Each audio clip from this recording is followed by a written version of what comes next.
தானாய் இருக்கக்கூடிய பிரம்மமாய் தானாய் அந்த அறிவுக்கு கூட அந்த சலனம் இல்லை. பிரம்மம் என்பது பூரண அறிவு, பரிபூரண அறிவு, பரிபூரண ஞானம். அதுக்கு கூட அங்க வேலை இல்லை. அதாவது மாயை இருக்கிற வரைக்கும் தான் பிரம்மங்கிற அறிவுக்கும் ஜீவன்கிற அறிவுக்கும் மனதுங்கிற அறிவுக்கும் வேலை வந்து அது அகங்கார அறிவாக வெளிப்படுகிறது. அப்போ அந்த சலனம் நின்று போயிடுதுன்னா, மாயையாகிய சலனம் நின்று போயிடுதுன்னா, அந்த பிரம்மங்கிற அறிவு வேலை செய்ய வேண்டியதில்லை. அப்போ தான் தானா தன்னுடைய யதாஸ்தானத்துல, அதாவது நம்ம பல வேலைகளை உலகத்துல செய்யறோம். அப்புறம் பார்த்தா எந்த வேலையும் செய்யாம நைட்டு நம்ம நிம்மதியா தூங்கிட்டு இருக்கிறோம். அப்ப எல்லா வேலையும் முடிச்சுட்டு தூங்குறோம், அல்லது நீ வேலை செய்ய வேண்டியது இல்லைங்கிறனால தூங்குறோம். அதாவது அமைதியா இருக்கிறோம்.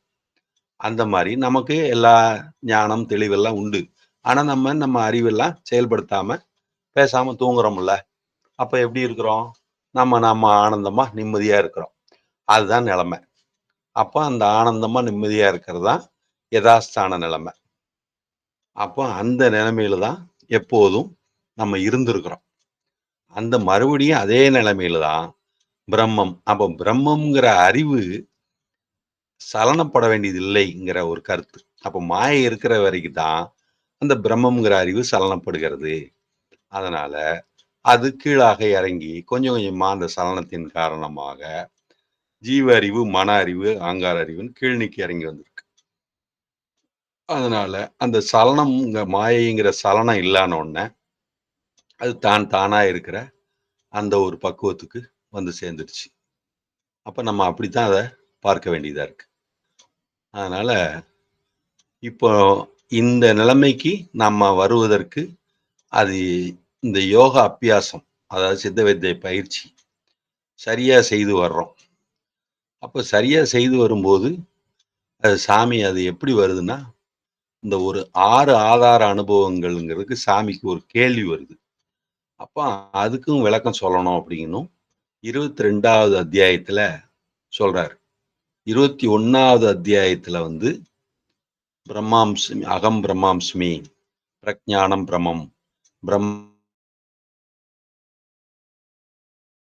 தத்துவமசி, இந்த 4 மகா வாக்கியங்கள். அதுக்கு விளக்கம் சொல்றாரு 21வது அத்தியாயத்துல. அதிலேயே கிட்டத்தட்ட அதே தன்மையைத்தான் சொல்றாரு. அப்ப அந்த சலனம் நின்றுச்சுன்னா அப்படி வாக்கியமோ தியானமோ எதுவுமே இல்லை அப்படின்னு சொல்றாரு. சலனம் இருக்கிற வரைக்கும் தான் அப்படி புரிஞ்சுக்கிறதுக்காக அந்த சலனம் இன்மையில எப்படி இருக்கும், அந்த பிரம்மத்தினுடைய தன்மையை உணர்ந்து கொள்வதற்காக சொல்லப்பட்டது அந்த 4 வாக்கியங்கள். சலனத்திலிருந்து விடுதலை பட்ட நிலைதான் பிரம்மம். அப்ப அதுதான் தான் தானா இருக்கிற நிலைமை. அதுதான் பரிபூர்ண அறிவு. அதை சுட்டி காட்டுவதற்காக தான் அந்த 4 மகா வாக்கியங்கள் சொல்லப்பட்டது அப்படின்னு 21வது அத்தியாயத்தில் நமக்கு அதை சொல்லியிருக்கிறார். அப்போ 22ல வந்து இந்த கருத்தை வந்து இந்த 6 ஆதார அனுபவம்னா அது எப்படி இருக்கும் நமக்கு அப்படிங்கறத சொல்லி, உலகத்துல ஏற்கனவே பல பேர் 6 ஆதார அனுபவங்கிறது தவறுதலாக முதுகுந்தண்டு வழியாக கீழே இருந்து மேலே வரைக்கும் 6 ஆதாரங்கள் இருப்பதாகவும், அது வழியா இயங்கும் போது சில சித்துக்கள்லாம் வருவதாகவும் இப்படி எல்லாம் சொல்றாங்களே, அதை வந்து கீழே மல குதத்வாரம் முதற்கொண்டு சிறுநீரக உற்பத்தி சாணம், அப்புறம் தொப்புளு, நெஞ்சுக்குழி, தொண்டைக்குழி, அப்புறம் நெற்றி பொட்டு, இது வரைக்கும் ஒவ்வொரு ஆதாரமா இருக்குது. இதை கடந்து ஜீவன் வருகிறதுன்னு சொல்றதுதான் சாமி மறுக்கிறார். அப்படியெல்லாம் இல்லை, அப்படி ஒரு ஆதாரங்கள்லாம் இல்லை, அறுத்து பார்த்தாலும் இருக்காது, அப்படி எதுவும் கிடையாது அப்படிங்கிறத சொல்றாரு. அதுக்கு உதாரணமா வெடிச்சத்தம் கேட்டோ ஏதாவது சத்தம் கேட்டோ பயந்து நம்ம இதாகும்போது நம்ம ஜீவன் கீழே இருந்து மேலே ஏறுது. அப்ப மேலே ஏறினா நமக்கு எந்த விதமான பிரஞையோ உணர்வோ எதுவுமே இல்லாம நம்ம கீழே விழுந்து போயிடுறோம். அப்ப அப்படிப்பட்ட நிலையில உணர்வுற்று நம்ம போய்விடுகிறோம் அப்படின்னு சொல்றாரு. அப்ப ஜீவன் மேலே ஏறிடுதுன்னா நம்ம உணர்வே இல்லாம போயிடுறோமே. அப்படிப்பட்ட நிலையில அந்த 6 ஆதாரம் கடந்து தானே வந்திருக்கோம். அப்ப நமக்கு என்ன சித்தா வந்துச்சு, அப்போ ஒண்ணும் தெரியாத நிலைமைக்கு தானே போயிட்டோம் அப்படின்னு தெளிவா சொல்றாரு. அப்போ அந்த 6 ஆதாரங்கள் இருந்தா அதை தாண்டித்தானே வந்திருக்கணும். அப்போ அப்படி வரல அப்படிங்கிறார். அப்ப ஜீவனும் கீழே இருந்து மேலே ஏறது உண்மைதான். ஆனா இந்த 6 ஆதாரங்கிறது இல்லை, அப்படிப்பட்ட அனுபவம் இல்லைங்கிறார். அப்ப அந்த 6 ஆதார அனுபவம்னு சாஸ்திரங்கள்ல சொல்லியிருக்குதே சாமி அப்படின்னு கேட்கும்போது, அதுக்கு அவர் விளக்கம் சொல்றாரு. அப்போ அது எல்லாமே எல்லா ஆதாரமே சிரசாகிய ஆகாயத்துல தான் இருக்குது நமக்கு. அங்க தான் அனுபவமாகிறது. வள்ளலார் சொல்லும்போது கூட நெற்றி ஆத்ம அனுபவஸ்தானம்ங்கிறார். அப்ப சிரசு தான். அப்ப சிரசே பிரம்மாண்டம்னு சாமி சொல்றாரு. இங்கிருந்து கற்பிக்கப்பட்டது தான் பிண்டாண்டம் அப்படிங்கிற உலகம் அப்படிங்கிறதையும் சொல்றாரு. அப்போ நம்ம இந்த பிரம்மாண்டமா இருக்கக்கூடிய இந்த சிரசுல தான் இந்த 6 ஆதார அனுபவம்ங்கிறத அடையிறோம் அப்படிங்கிறத நமக்கு சொல்றாரு. அப்படி வரும்போது இந்த ஜீவன் வந்து கீழே இருந்து மேலே ஏறி ஐக்கியமாயி போச்சுன்னா அது ஒண்ணும் தெரியாத நிலைமைங்கிறார். அப்ப ராத்திரி ஜீவன் அதே மாதிரி புருவ மத்தியத்துல ஒடுங்கும் போது, மனம் ஒடுங்கும் போது, நம்ம ஒண்ணும் தெரியாம தான் இருக்கிறோம். பாத்தீங்களா? அதே மாரி சமாதி ஆகும்போதும் அதே மாரி உள்ள போய் அடங்கிருது. அப்பவும் ஒண்ணும் தெரியாம தான் இருக்கிறோம். அப்ப எதுவுமே ஜீவன் போய் அடங்கிருச்சுன்னா, ஒண்ணுமே இல்ல. அதான் சூனிய பதவியாகிய ஆனந்தம் சித்திக்கும்ங்கிறார் சாமி. அப்ப அது தான் தானா இருக்கிற நிலைமை. அந்த பிரம்மமாக அறிவு சுயம் பிரகாசமாக பிரம்மமாய் தானாய் இருப்பது அப்படிங்கிறார். சரரகிதம் அச்சரம். அது அச்சர பிரம்மம் அப்படிங்கிறாரு. அப்போ தன்னுடைய சக்தி சலனமாயி வீணாக அப்படி வெளியில போகும்போது அது உலகம்ங்கிற மாயையை காட்டுது. உலக அனுபவங்கிற மாயை இருக்கிறது. அதுதான் நமக்கு ஜீவனுடைய அனுபவமாகவும் மனதினுடைய அனுபவமாகவும் அகங்காரத்தினுடைய அனுபவமாகவும் இருக்கிறது. இதைத்தான் பிரம்மமாகிய அந்த அறிவு உணர்ந்து கொண்டிருக்கிறது. அப்ப நாம அந்த இடத்துல இருந்து மேல் நோக்கி போகணும். அதுக்கு என்ன அப்படின்னா, நமக்கு ஏற்கனவே அனுபவத்துல இருக்கக்கூடியது, நம்ம இப்போ நனவுல இருக்கிறோம் இல்லையா? இந்த விழிப்பு ஜாக்கிரதைன்னு சொல்லிட்டு, இந்த விழிப்புல சாதாரணமா பகல்ல இப்படி இருக்கிறோம் இல்லையா? இப்படி இருக்கக்கூடியத, இது அகங்காரத்தினுடைய விழிப்பு. அகங்காரத்தினுடைய ஜாக்கிரதைன்னு சொல்றாரு. அப்புறம் இந்த அகங்காரத்துக்குள்ள தன்மை எப்படி இருக்குன்னா, இந்த ஜாக்கிரதையிலிருந்து அது என்ன பண்ணுது? அப்புறம் தூக்கத்துக்கு போகுது. தூக்கத்திலிருந்து அப்புறம் சொப்பனத்துக்கு போகுது. சரிங்களா? அப்போ இப்படி இருக்கக்கூடிய இந்த நிலைமையிலிருந்து அது மாறுதலாக நமக்கு அனுபவம் உண்டாகணும் அப்படின்னு சொல்றாரு. அதுதான் 6 ஆதார அனுபவம்ங்கிறார். அப்படி அந்த 6 ஆதார அனுபவம் எப்படி உண்டாகுதுன்னா, ஜீவன், மனம், அகங்காரம் 3 தான். அப்ப இத சரியா புரிஞ்சுக்கணும் அப்படின்னா, அகங்காரம் மனதில் ஒடுங்க வேண்டியது அப்படிங்கிறார். அப்போ மனம் ஜீவனில் ஒடுங்க வேண்டியது.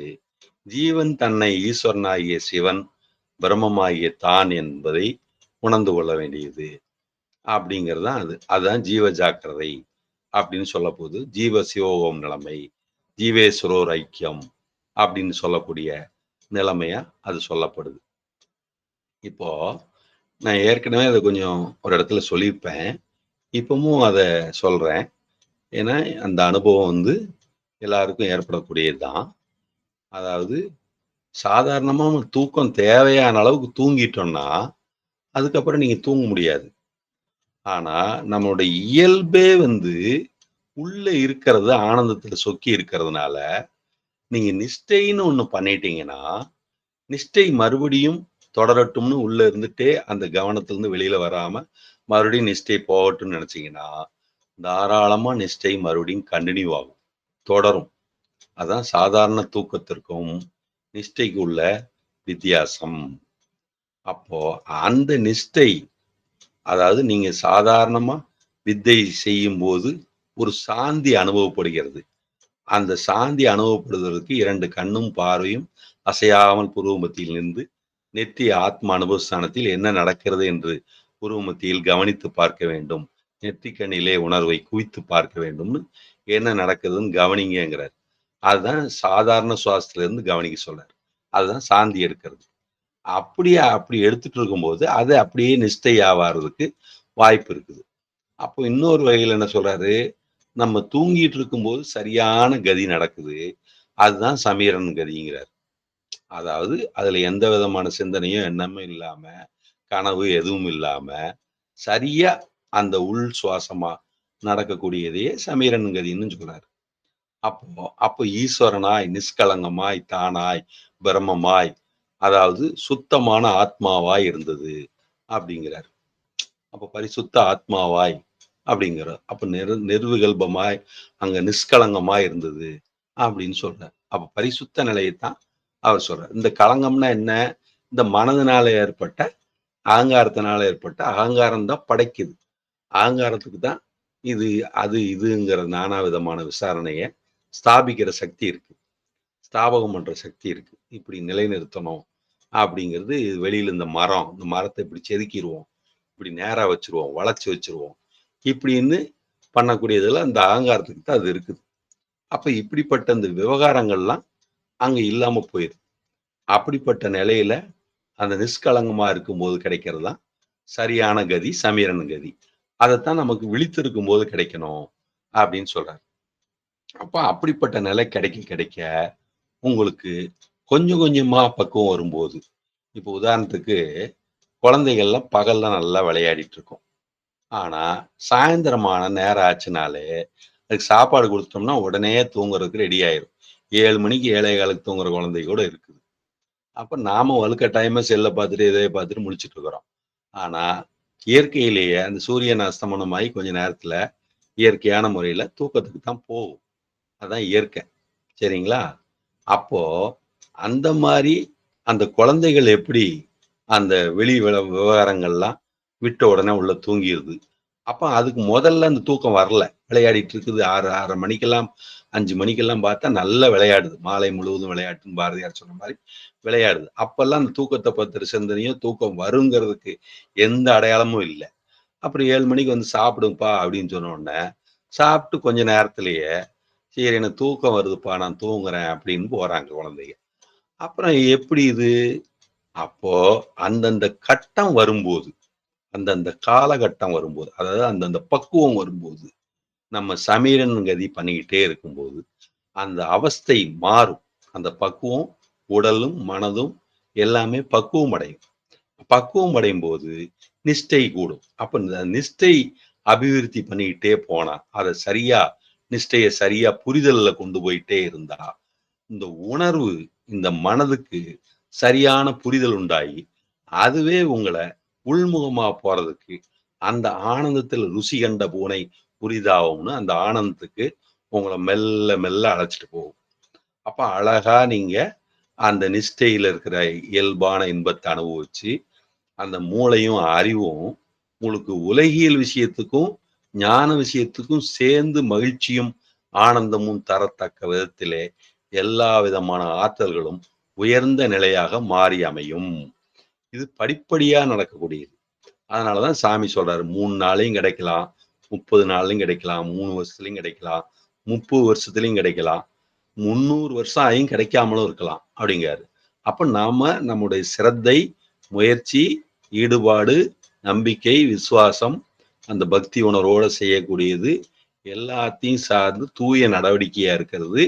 இது எல்லாம் சேர்ந்து தான் அந்த இறை அருள் காரணமாக, மனதின் அருள் காரணமாக, குரு அருள் காரணமாக நிறைவேறுகிறது.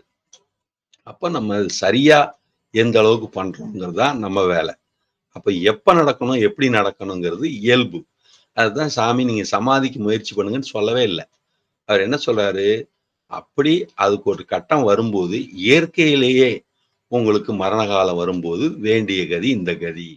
அப்பொழுது உங்களுக்கு இந்த மேற்கதி கிடைத்திருந்தால், அப்பொழுது பிரம்மரந்திரத்தை தட்டி திறந்து, புதத்துவாரத்தின் வழியாக மேலே செல்வதற்கு வாய்ப்பு கிடைத்திருந்தால், இப்படி இந்த ஜீவன் கஷ்டப்பட்டு, படுக்கை புண் வந்து தோலெல்லாம் கஷ்டப்பட்டு, படுத்து அழுந்தி சிரமப்பட வேண்டியதில்லை. அது சுகமான மரணமாக இருக்கும். அதாவது உள்ளே கடந்து போய்விடுவோம் சுலபமாக. அந்த ஜீவன் நித்தியமான ஜீவனுக்கு கடந்திருக்கும் அப்படின்னு சொல்றாரு. அப்ப நித்திய ஜீவனுக்கு கடந்துட்டா அவங்க சத்து போகாமல் மரணம் அடைந்தாலும் அது சொல்றாரு சாமி. அதுதான் நித்திய ஜீவனுக்கு கடக்கிறது. இன்றைக்கு சில ஆயிரம் பேர்கள் வாழ்ந்திருக்கிறார்கள். ஜீவனுக்கு போகிற பாதை இடுக்கலும் நெருக்கலமானது. அதில் பல ஆயிரம் பேர் பிரவேசித்திருக்கிறார்கள். அவர்கள் என்றென்றைக்கும் நித்திய ஜீவனுக்கு கடந்திருக்கிறார்கள்னு இயேசுநாதர் பைபிள்ல சொல்றதும் கவனிக்கத்தக்கது. அப்ப அந்த இடுக்கலும் நெருக்கலுமான பாதை நம்ம குலத்துவாரத்து வழியா பிரம்மரந்தரத்தை தட்டி திறந்து நம்முடைய சக்தியை அங்கே இருத்த பிடிப்பதுதான் சித்த வித்தைன்னு சாமி நமக்கு சொல்றாரு. அப்ப அப்படிப்பட்ட அந்த கதி நமக்கு எப்ப கிடைச்சிருக்கணும்? அந்த மரண காலம்ங்கிறது இயற்கையா வருதுங்கிறார். அப்படி வரும்போது நம்ம அப்போதைக்கு இப்போதே சொல்லி வைத்தேன். சாக போற நேரத்துல சங்கரா சங்கரானா வருமான்னு முதல்லயே அந்த மனப்பயிற்சி, சித்திரமும் கைப்பழக்கம், செந்தமிழும் நாப்பழக்கம், நடையும் நடைப்பழக்கம், வைத்ததொரு மனப்பழக்கம், வாசி பழக்கம் அறிய வேணும் அப்படின்னு சொல்றாங்க இல்லையா? அந்த சித்த வித்தை பழக்கத்தினால அந்த ஜீவன், அந்த மனது ஏற்கனவே அத உணர்ந்திருந்ததுனால, அந்த பாதைக்கு அது தெரிஞ்சதுனால, டக்குன்னு அந்த பாதை வழியா அழகா இப்ப இந்த வழியா போனா தான் தப்பிக்க முடியும். இதுல போய் தான் நம்ம சேஃப்டியா இருந்தோம். அப்படின்னு அழகா பிரம்மரந்தத்தை தட்டி திறந்து போனோனே, அவருக்கு அந்த நிர்விகல்ப சமாதி மாரி அனுபவம் வாய்த்து விடுகிறது. அப்படி யார் ஒருத்தர் அப்படி சமாதி ஆகிறாரோ, அவருக்கு ஜீவ சமாதி கட்டி வைக்க வேண்டும். அப்படின்னு சமாதி கட்டி அவருக்கு அடக்கம் செய்ய வேண்டும்னு சாமி சொல்றார். அப்ப இதுதான் ஜீவ சமாதி அப்படின்னு சொல்லப்படுது. அப்போ ஜீவேஸ்வரர் ஐக்கியம்னு இதைத்தான் சொல்றாங்க. அப்ப இதுதான் நம்ம புரிஞ்சுக்க வேண்டியதா இருக்கு. அப்ப இயற்கையிலேயே தான் அந்த சமாதி அமையணுமே ஒழிஞ்சு, நாம அதுக்குன்னு பிரயத்தனம் பண்ண வேண்டியதில்லை. ஆனா இந்த 6 ஆதார அனுபவம் அப்படின்னு சொல்லும்போது, அங்கே ஆக்ஞா சக்கரத்துல இந்த ஜீவன் இந்த 6 ஆதார அனுபவப்பட்டு கடந்து போகும்போது, அங்கே பிரதிஷ்டை செய்திருக்கின்ற சிவலிங்கத்தை பார்க்கலாம் அப்படிங்கிறதையும் சொல்றார். அப்போ அந்த அனுபவம், அந்த ஃபைனல் இது அதுல நமக்கு அது கிடைக்குது அப்படிங்கிறதையும் சொல்றார். அதே மாதிரி சக்தி நிறைஞ்சு வரும்போது அந்த சக்தி பூஜையில் அமிர்தமாகிய கல் என்சான் பனையில் ஊறிய கல் குடிக்காமல் இருக்க முடியாது. துஞ்சத்து ராமானுஜ எழுத்தச்சன் போன்ற மகான்கள் அதைத்தான் பருகி ஆனந்தமத்தர்களாக இருந்தார்கள் அப்படிங்கிறதையும் நமக்கு சொல்றாரு. அப்போ அந்த 6 ஆதார அனுபவத்தை சொல்லும்போது, இப்போ சாதாரணமா நம்ம இங்க ஜாக்கிரதையிலிருந்து தூக்கத்துக்கு போறோம். அப்புறம் அதுல இருந்து கனவுக்கு போறோம். அப்புறம் அப்படித்தான் நமக்கு வருது. அப்ப இதை சாமி வேற மாதிரி கொண்டு வர்றார். முதல்ல சுளுப்தி அப்படிங்கிறார். அப்ப தூக்கம் அப்படிங்கிறார். அப்ப தூக்கத்துல இருந்து கனவு போன்ற ஒரு அனுபவம். அதுக்கப்புறம் ஜாக்கிரதை அப்படிங்கிறார். அப்போ தூக்கம், கனவு, ஜாக்கிரதைங்கிறதுல இந்த 3 விஷயம் போகுது. எது? அகங்காரத்துக்கு இந்த நிலைமை சொப்பனம். அப்போ அப்போ இது அகங்காரம் என்ன பண்ணுது? அதுக்கு தூக்கம். அப்புறம் அது மனதுல போய் அடக்கமான உடனே அது உள்ள அடங்கி போயிருது. அப்போ மனதுக்கு அது ஒரு தூக்கம் மாதிரி இருக்கு. அப்போ மனதுக்கு தூக்கம் மாதிரி இருந்த உடனே அடுத்தது அந்த மனதுக்கு அடுத்த லெவலு அதுக்கு சொப்பனம் உண்டாகும்.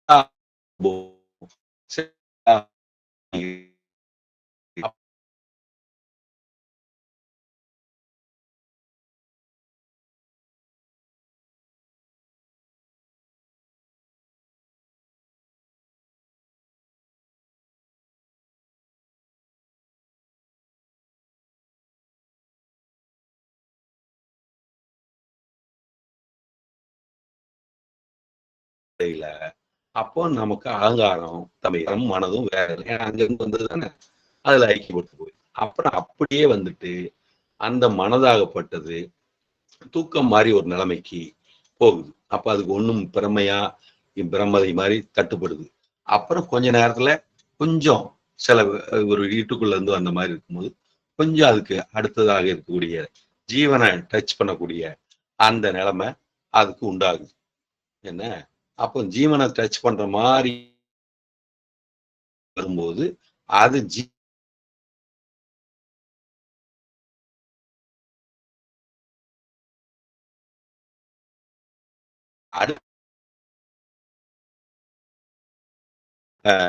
வெளியில இருந்து திடீர்னு இருட்டா இருக்கிற மாதிரி இருந்து கொஞ்சம் வெளிச்சமா சில பொருள்கள் தெரியுது. அது சொப்பன புள்ளியமாக இருக்கக்கூடிய ஒரு நிலைமையா இருக்கு. ஏதோ சில பொருள்லாம் தெரியுது, கொஞ்சம் நல்லா தெரியுது அப்படிங்கிற மாதிரி.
ஐயா கேக்குதுங்களா? ஐயா கேக்குதுங்கய்யா. கேக்குதுயா. சரி.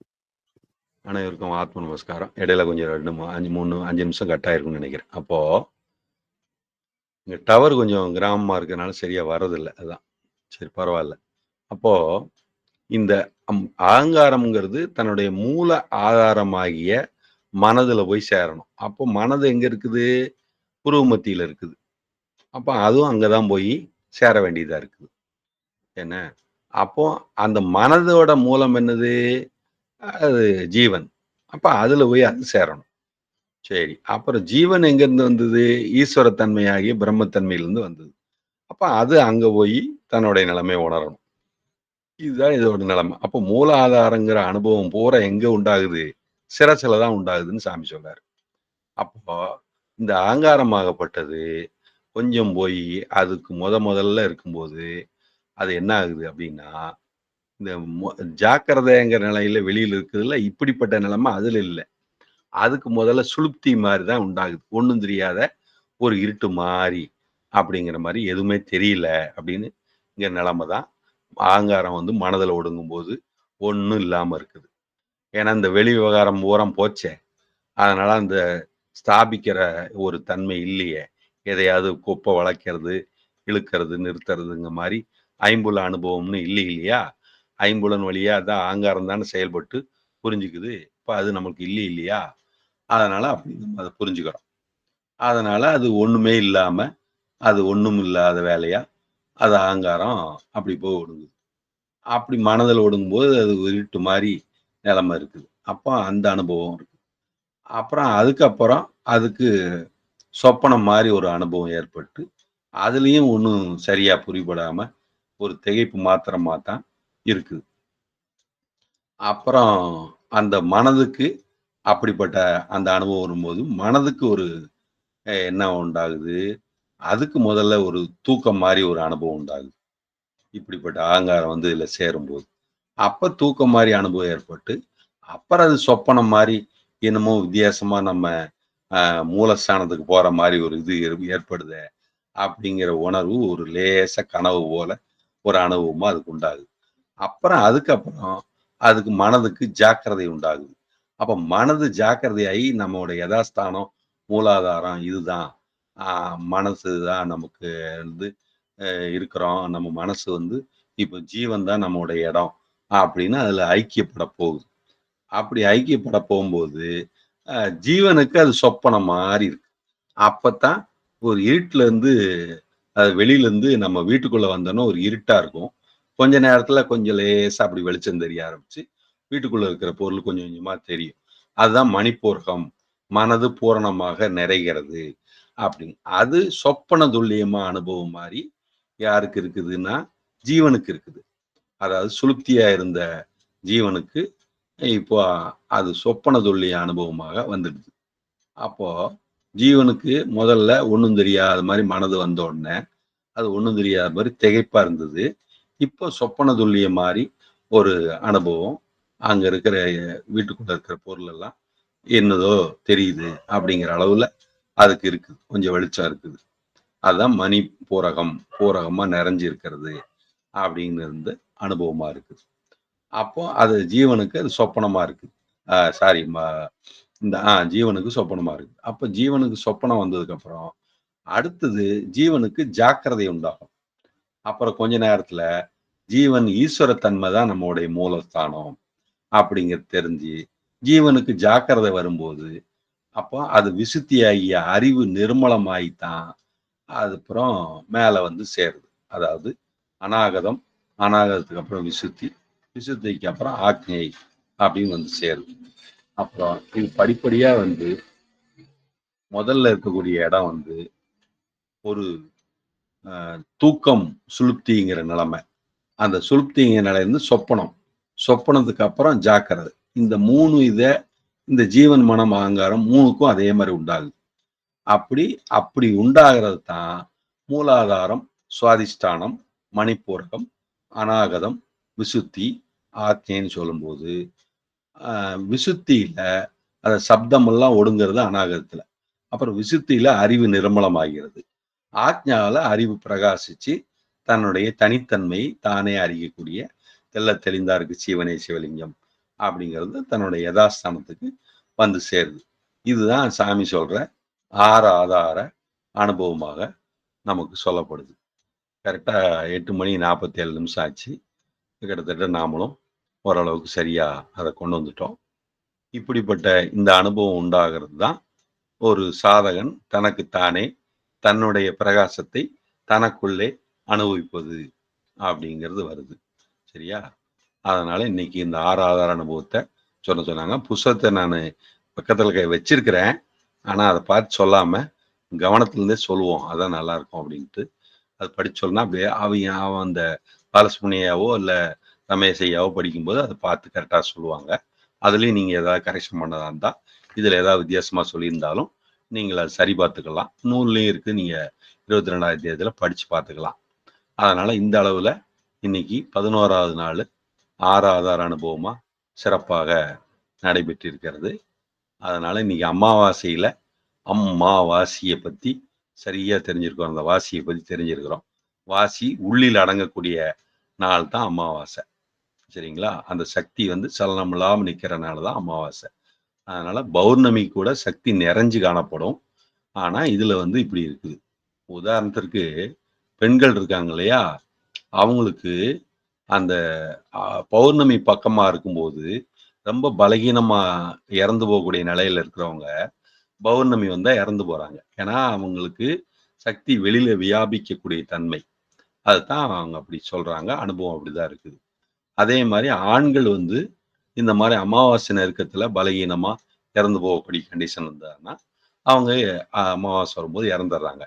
ஏன்னா ஆண்களுக்கு சலனமற்ற தன்மை சக்தி உள்ளில ஒடுங்கணும். பெண்களுக்கு சக்தி உடல்ல வியாபிச்சிருக்கணும். இந்த தன்மை இருக்கும்போது மட்டும்தான் அவங்களுக்கு அந்த ஜீவனோட இருந்து வாழ முடியும். அப்படி இல்லைன்னா வாழ முடியாது. அதை அடையாளமா காட்டுறது தான் இது. அப்போ பௌர்ணமிக்கு சக்தி புறத்துல அதாவது உடல்ல நிறைஞ்சு காணப்படும். அந்த பிரகாசமும் உடல் ஆரோக்கியமா எல்லாத்துக்கும் தெரியும். அமாவாசையில சக்தி அடங்கி உள்ளில் கூடி இருக்கும் அப்படின்னு சொல்லுவாங்க. அப்ப அமாவாசைக்கு விரதம்னு சொல்றதெல்லாம் என்ன அர்த்தம் அப்படின்னா வெளியில அந்த ஆற்றல் வியாபகம் இல்லை அப்படிங்கிறது உள்ளில ஒடுங்கிறதுனால விவகாரங்கள் இல்லைன்னு சொல்றது தான் விரதம்னு அப்படி சொல்லியிருக்கிறாங்க. அப்படி சூட்சுமமா எல்லாமே மறைபொருளா சொல்லி வைக்கப்பட்டது. அதனால அமாவாசைக்கும் அப்படி ஒரு தன்மை இருக்குது. சரிங்களா? அப்போ அதுல நம்ம ஏகாதசியில மன ஒருமுகப்பாடு அப்படின்னு நம்ம சாமி சித்தவேதத்துல சொல்லியிருக்கிறார். அதனால இது வளர்பிறை தேய்பிறைன்னு சொல்லக்கூடியதுலயும் இப்படிதான் அந்த விவகாரங்களை குறிச்சு தான். அப்புறம் மாயையோட சலனம் குறையுது அப்படிங்கிறது தான் திருமூல திருமந்திரத்துல முற்பது நெஞ்சும் பிற்பது நெஞ்சும் உணர வல்லார்கட்கு அப்படின்னா அப்ப எப்படி மாயையோட சலனம் அதுல குறையுது கூடுதுங்கிறத நம்ம உணர்வுல தெரிஞ்சு அந்த சக்தி சலனத்தை குறைக்கணும் அப்படிங்கிறக்காக தான் முற்பது நெஞ்சும் பிற்பது நெஞ்சும் உணர வல்லார்கட்குன்னு திருமூலர் திருமந்திரத்தை சொல்றாரு. சரிங்களா? ஒரு 10 நிமிஷம் இருக்குது. இன்னைக்கு ஞாயிற்றுக்கிழமை இருந்தாலும் அந்த டயத்துக்கு ஆரம்பிப்பாங்க அடுத்தது. இருந்தாலும் யாருக்காவது கேள்வி ஏதாவது இருந்தால் கேட்கலாம். நான் இதோட நிறைவு செய்கிறேன். அனைவருக்கும் ஆத்ம நமஸ்காரம். ஓம் ஓம் ஓம். யாராவது கேள்வி இருக்கையா?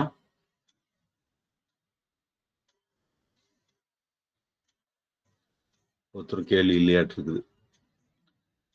சுப்பிரமணியே தான் கேட்டிருந்தாரு. அவர் திருப்தியாச்சான்னு தெரியல. சரி, ரைட். ஐயா ஆத்ம நமஸ்காரங்க. நீங்க சொன்னது எல்லாம் அப்படியே கேட்டுட்டு இருக்கீங்க. சரி சரி. இதுல ஒன்றும் கேள்விக்காரன்னு ஒன்றும் தோணலைங்க. ஆமா ஆமா ஆமா. நான் செகண்ட் சீசன் தேர்ட் சீசன் எல்லாத்தையும் கவர் பண்ணி கேட்டுட்டு அப்புறம் ஏதாவது டவுட் இருந்தால் கேட்டுக்கலான்னு பார்க்குறீங்க. சரி சரி சரி சரி. சரிங்க சரிங்க. ஆத்ம நமஸ்காரங்க. நன்றிங்க. ரமேஷ் ஐயா ஆத்ம நமஸ்காரம். ரமேஷ் ஐயா தான் பாலசுப்ரமணியா தான் கூப்பிடணும். ஆத்ம நமஸ்காரங்க. ஐயா நீங்க ஆரம்பிச்சுக்கன்னா ஆரம்பிச்சுக்கோங்க ஐயா. ரமேஷ் ஐயா. சரிங்க, நான் ஆரம்பிச்சிருங்க. ஓகே. ஆத்ம நமஸ்காரம் ஐயா. அனைவருக்கும் ஆத்ம நமஸ்காரம். பொதுவாக இந்த ஜீவனை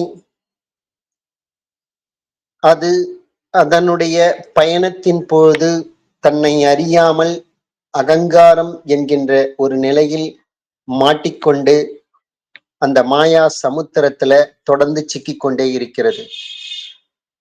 அதிலிருந்து விடுதலை பெறுவதற்கான நல்ல மார்க்கத்தை தான் இந்த சித்த வேதத்தினுடைய ஆரம்பத்திலேயே ஒரு கேள்வியாக வைக்கப்பட்டது. அந்த கேள்வியினுடைய நிறைவு பகுதி, அதுக்கு விடை இப்படித்தான். ஏனென்றால் அக்ஷரம் என்ற ஒரு நிலையிலிருந்து ஒரு அசையாத ஒரு ஆகாசமான அந்த நிலையிலிருந்து பிரம்மமான அந்த நிலையிலிருந்து எப்போது அது அசைய தொடங்குகிறதோ அந்த அசைவு என்பது ஒரு கட்டுப்பாடு இல்லாமல் போகும் போதுதான் அது அகங்காரமாகி தீருகிறது. அதுதான் மாயையாகிறது. அந்த மாயையாக இருக்கும் போன்ற அந்த நிலையில்தான் அந்த ஜீவனானது தன்னை இழந்து அதோகதியாகி செத்து போகிறது. அப்ப அது வந்த வழி மார்க்கம் என்ன? அடிப்படை இதைத்தான் 6 ஆதாரங்கள் மூலமாக வருகிறது. இப்ப ஏதோ ஒரு கோர்ட்ல ஏதோ ஒரு தப்பு பண்றோம், அதுக்கு சாட்சி இருக்கா, அதுக்கு ஆதாரம் இருக்கான்னு கேட்கிறாங்களே. என்னென்ன ஆதாரங்கள் நீங்கள் செய்த குற்றத்திற்கு? அப்ப அடிப்படை இது உலகில் மாயிலேயே இயல்பாகவே நடக்கக்கூடிய நிலைகள் இது. ஆனால் ஒரு ஜீவன் அதனுடைய பயணத்தில்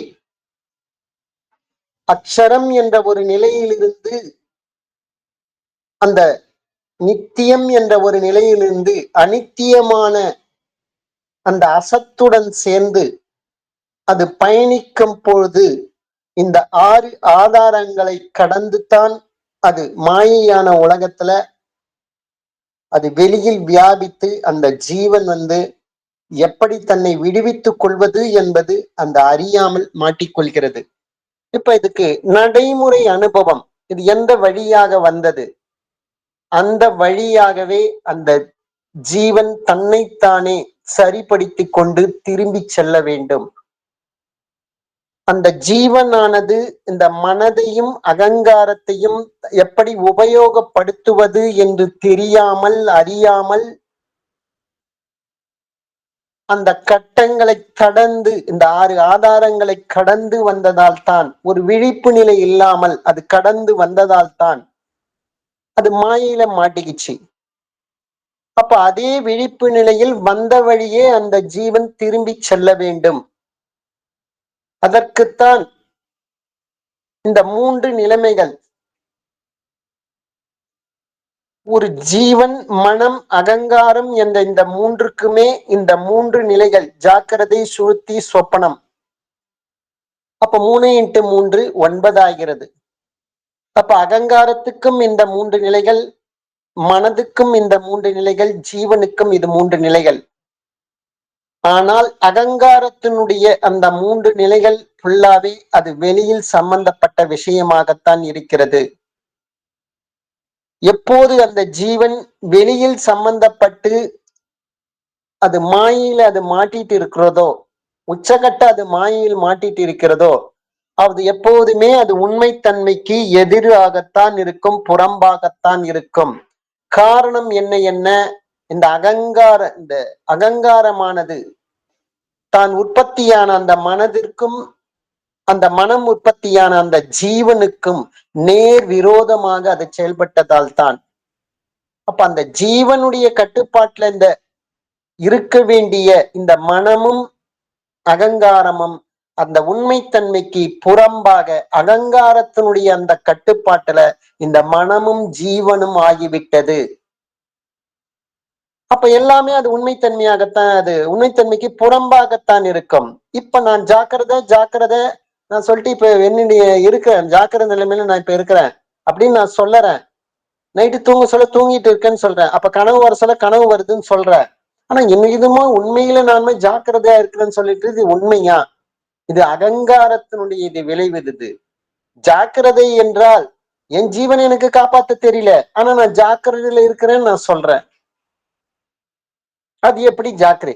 என்னுடைய ஜீவனுக்கு நன்மைக்காகத்தான் உலகத்துல பணமோ பொருளோ ஏதோ தேடிட்டு போயிட்டு இருக்கேன். அது கிடைத்தால் சுகம் என்று இந்த ஜீவன் என்றைக்குமே நான் சந்தோஷமாக வைத்துக் கொள்ளலாம், ஆனந்தமாக வைத்துக் கொள்ளலாம். அந்த நிலைமையில தான் ஏதோ பட்டமோ பொருளோ பதவியோ பேரோ புகழோ எதுவோ ஒண்ணு தேடி அது பின்னாளில ஜாக்கிரதையா போறோம் என்ற முறையில பாத்தீங்கன்னா தன்னுடைய அதை தான் ஜீவனை இழந்து இத்தகைய மாயினுடைய பொருட்களுக்கு, அனித்தியமான பொருட்களுக்கு, அசத்தா இருக்கின்ற பொருளுக்கு ஆசைப்பட்டதால் தான், ஆசைப்பட்டு ஜீவனையே அது நஷ்டப்படுத்தி விட்டது. அப்ப அது எப்படி அது என்னதான் பேர் புகழ் சம்பாதிச்சாலும் அதனுடைய பணமோ எது சம்பாதிச்சாலும் சரிதே, அதை அனுபவிக்கத்திற்கு அது உண்மையாக அந்த ஜீவன் இல்லாமல் போய் விடுகிறது. அப்ப அந்த ஜீவனுக்கான அந்த உண்மையான சுகத்தை அதனுடைய இருப்பிடமான அது சொந்த வீட்டுக்கு கொண்டு போவதான உண்மையான ஆனந்தம்.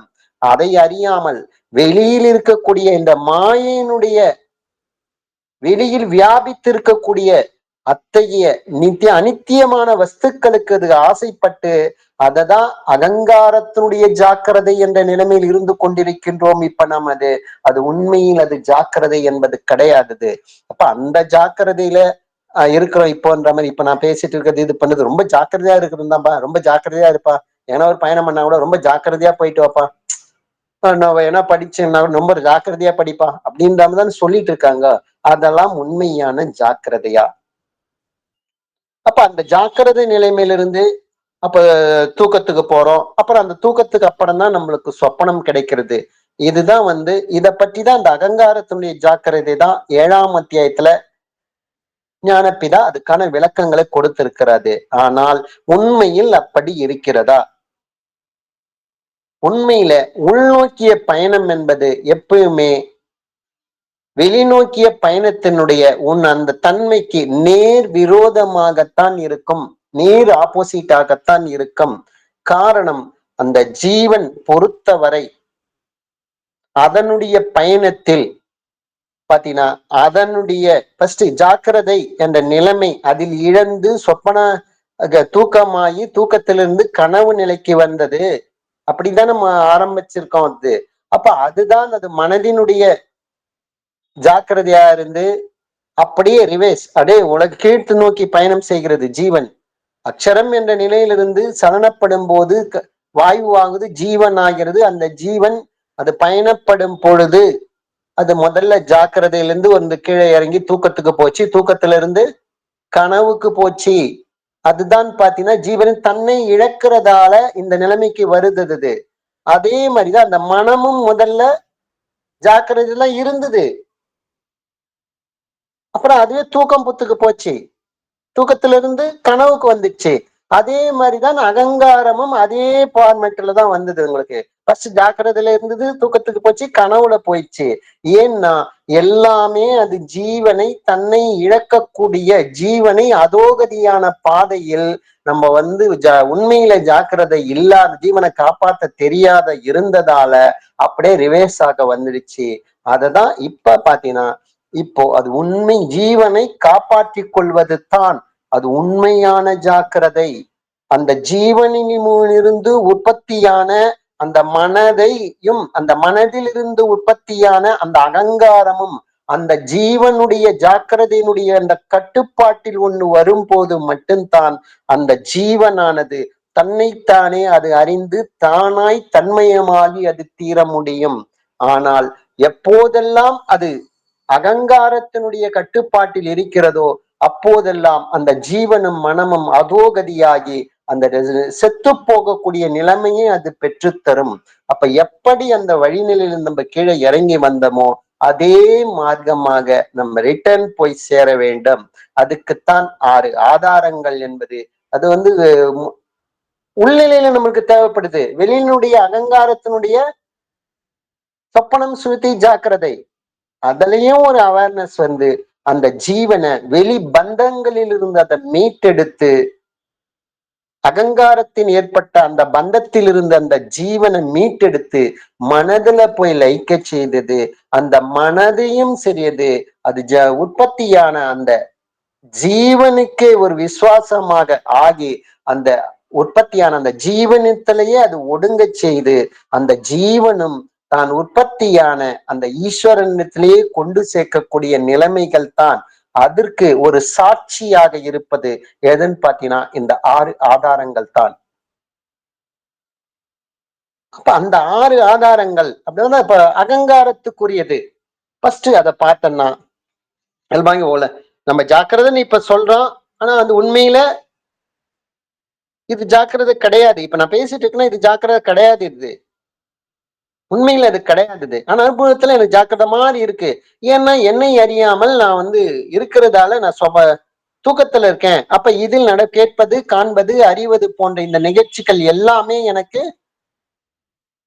ஒரு சொப்பனம் தான். இது ஒரு அகங்காரத்துடைய இயல்பான நிலைமை.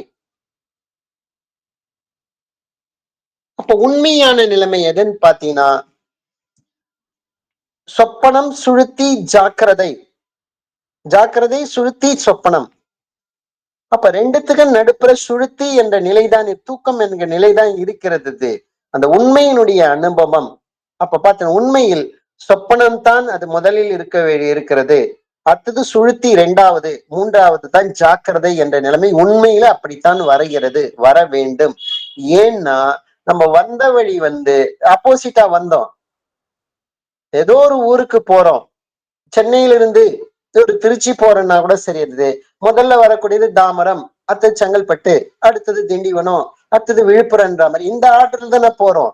அப்ப ரிட்டர்ன் வர சொல்ல வந்து அதே மாதிரி பாத்தீங்கன்னா விழுப்புரம், அடுத்தது பார்த்தா திண்டிவனம், அடுத்தது மதுராந்தகம், அடுத்தது செங்கல்பட்டு, தாமரம், அப்புறம் சென்னை வர மாதிரி. அப்ப அது ரிவேர்ஸ்ல தானே வரணும். அப்ப அந்த உண்மையில் பாத்தீங்கன்னா இங்கிருந்து கிளம்பும் போது சென்னையில இருந்து முதல் வந்த ஊரு தான் நான் ரிட்டர்ன் வர சொல்ல அது கடைசியாக வரும். அது கடைசியாக வர ஊராகத்தான் அது வரும். அதே மாதிரிதான் இந்த பயணத்துல பாத்தீங்கன்னா உண்மையில் சொப்பனம் சுழுத்தி ஜாக்கிரதை என்றாவது நம்ம வந்து இந்த ஜீவனை மீட்டெடுத்து ஈஸ்வரனோடு ஐக்கியமாக கூடிய அந்த பாதைக்கு செல்லும் போது இப்படித்தான் வரும் உங்களுக்கு. அப்ப அதுதான். ஏன்னா இப்ப அகங்காரத்துல நம்ம வந்து இப்போ கேர்ஃபுல்லா இருந்து அதை மீட்டெடுக்கணும். அப்ப அகங்காரத்தில் அது ஜாக்கிரதையை நாம் உண்டாக்க வேண்டும். அப்ப உண்மையில அது என்னன்னு பாத்தீங்கன்னா இப்ப கேட்பது, காண்பது, அறிவது எல்லாமே பாத்தீங்கன்னா இது அகங்காரத்துல ஜாக்கிரதை இருக்கிறது நம்ம நினைக்கிறோம். அது உண்மையில அது ஜாக்கிரதை கிடையாதது. ஏன்னா நம்ம ஜீவனை நம்மளுக்கு காப்பாற்ற தெரியாமல் அது நடைபெறுகின்ற அனைத்து சம்பவங்களுமே அது உண்மையில பாத்தீங்கன்னா அது சொப்பனமாகத்தான் இருக்கிறது. அப்ப அந்த சொப்பனத்திலிருந்து நாம் விடுதலை பெற வேண்டும் என்றால் அதற்கான வழிமுறையை தான் தேடணும். அப்ப அகங்காரம் அது வெளியில் வியாபிக்க விடாமல் நம்ம பண்ணணும். அது அப்ப வெளியில வியாபிக்க விடாமல் அதை தடுத்து நிறுத்த வேண்டும். ஏதோ ஒண்ணு தாறுமாறாக அசைந்து கொண்டிருக்கிறது, நம்ம கட்டுப்பாட்டுல இல்லாமல் அசைவுல இருக்கிறது. அப்பதானே அந்த ஆகாசம் என்ற நிலையிலிருந்து அது ஜீவனாக வரும்போது தானே அது அசைவு ஏற்படும் போது தானே காற்றாச்சது. அதால தானே அதுவே ஓவர் அசைவு ஆயிடுச்சது. அப்போ ஒரு ஜாக்கிரதையா அதை மீட்டெடுக்க வேண்டும். அப்ப அந்த நிலையில பாத்தீங்கன்னா நம்மளுடைய அந்த இப்ப இருக்கிற இந்த நிலைமையிலிருந்து இது ஏதோ தாறுமாறா இது ஒரு நம்ம ஓட்டுற ஒரு கார் போயிட்டே இருக்கு. முதல்ல அதை என்ன பண்ணணும், நம்ம கட்டுப்பாட்டுல கிடையாதது. அப்ப முதல்ல எந்த விதத்திலையும் அந்த யாருக்கும் அந்த வாகனத்திற்கோ அதில் டிரைவ் பண்ணக்கூடிய டிரைவருக்கோ நமக்கோ நம்மை சுற்றி இருப்பவர்களுக்கோ எந்த வித ஒரு டேமேஜும் இல்லாத ஒரு சேஃபான இடத்துல தானே ஃபர்ஸ்ட் நிறுத்தணும். அசைவு இல்லாமல் அதை ஃபர்ஸ்ட் நிறுத்தணும். அதுக்கு அப்புறம் தானே நம்மளுக்கு தேவைக்கு எப்படி அந்த வண்டியை யூஸ் பண்றதா வேண்டாமா, இல்ல அதே இடத்துல விட்டுட்டு போகிறதா, அதுக்கு அப்புறம் எடுக்கக்கூடிய முடிவு எது. அதுக்கு தான் அந்த வெளியில் இருக்கக்கூடிய இந்த அகங்காரத்தினுடைய இந்த நிலைகளை தான் 7ஆம் அத்தியாயத்தில் ஞானபிதா நமக்கு தெளிவுபடுத்தி விட்டார். அப்ப உள்ளில் நடக்கக்கூடிய இந்த சம்பவங்கள் தான் உண்மையில் 6 ஆதாரங்களாக நமக்கு விளக்கப்பட்டிருக்கிறது. அப்ப வெளியில் இருக்கக்கூடிய இந்த சம்பவங்கள் என்ன பாத்தீங்கன்னா, இதெல்லாம் ஒரு கனவுன்ற ஒரு நிலையில தான் அகங்காரத்துடைய நிலைகள் என்பது இயல்பாகவே இருக்கிறது. அது மனதினுடைய தொழில். அது அதுக்குன்னு இருக்கிற தொழிலை செஞ்சிட்டு இருக்குது. அதுதான் கேட்பவை, காண்பவை, அறிவைகள், இது போன்ற நிலைமைகள் இருக்குது. அந்த தொழிலை விட்டு மனம், அந்த அகங்காரம், அது உற்பத்தியான அந்த மனதுல அந்த இடத்துல போய் ஒரு வியாபாரம் செய்து கொண்டிருக்கிறான். தன்னுடைய கடை வைத்திருக்கிறான். தன்னுடைய பொருளை எல்லாம் வெளியில வச்சு எல்லாத்துக்கும் வியாபாரம் செய்து கொண்டிருக்கின்றான் பகல் முழுக்க. இரவானும் போது மொத்தத்தையும் எல்லா பொருளையும் உள்ளே எடுத்து போட்டுட்டு சொற்றம் மூடிட்டு உள்ள போய் உக்காந்துக்கிறான்.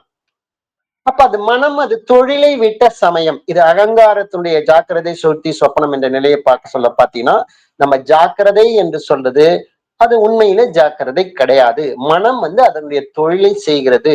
இப்ப அகங்காரத்துடைய தூக்கம் என்பது மனமானது தன்னுடைய தொழிலை விட்ட சமயம். அடுத்தது அகங்காரத்துடைய சொப்பனம் என்பது மனமானது தன்னுடைய ஏற்கனவே நடந்ததையோ இனி நடக்க போதையோ அதை பத்தி பிளான் பண்றது, சிந்தித்து கொண்டிருக்கிறது. அதுதான் அகங்காரத்தினுடைய சொப்பனம். அது மனம். அது வீட்டுக்கு வந்துட்டோம், தொழிற்சாலையில வேலை செஞ்சுட்டு வீட்டுக்கு ரிலாக்ஸா உட்காந்துட்டு தொழிற்சாலையில் நடந்த சம்பவங்களை பற்றி திங்க் பண்ணி கொண்டிருக்கிறது.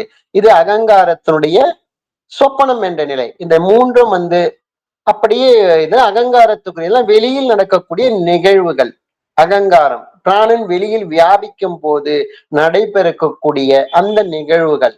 அடுத்தது இதெல்லாம் பாத்தீங்கன்னா அந்த அதே அகங்காரமானது ஒரு தான் உற்பத்தியான இடத்திலேயே எங்கிருந்து அது உற்பத்தியாச்சோ அதுதான் மூலம் என்பது. அந்த மூலமான அந்த இடத்திற்கே ஒரு உற்பத்தி அதனுடைய அந்த இடத்திலேயே போய் அது மனதிலேயே போய் அது லயிக்கக்கூடிய அந்த நிலைதான் அதுதான் மூலாதாரம் என்று சொல்லக்கூடிய நிலை. இது இயல்பாகவே நமக்கு ஒவ்வொருவருக்கும் இந்த சித்த வித்தை மார்க்கத்தில் பயணம் செய்யும் போது இது அவர்களுக்குள் நடக்கக்கூடிய அந்த அனுபவத்தில் இது இயல்பாகவே ஒரு உணரக்கூடிய இது நிலைகள்.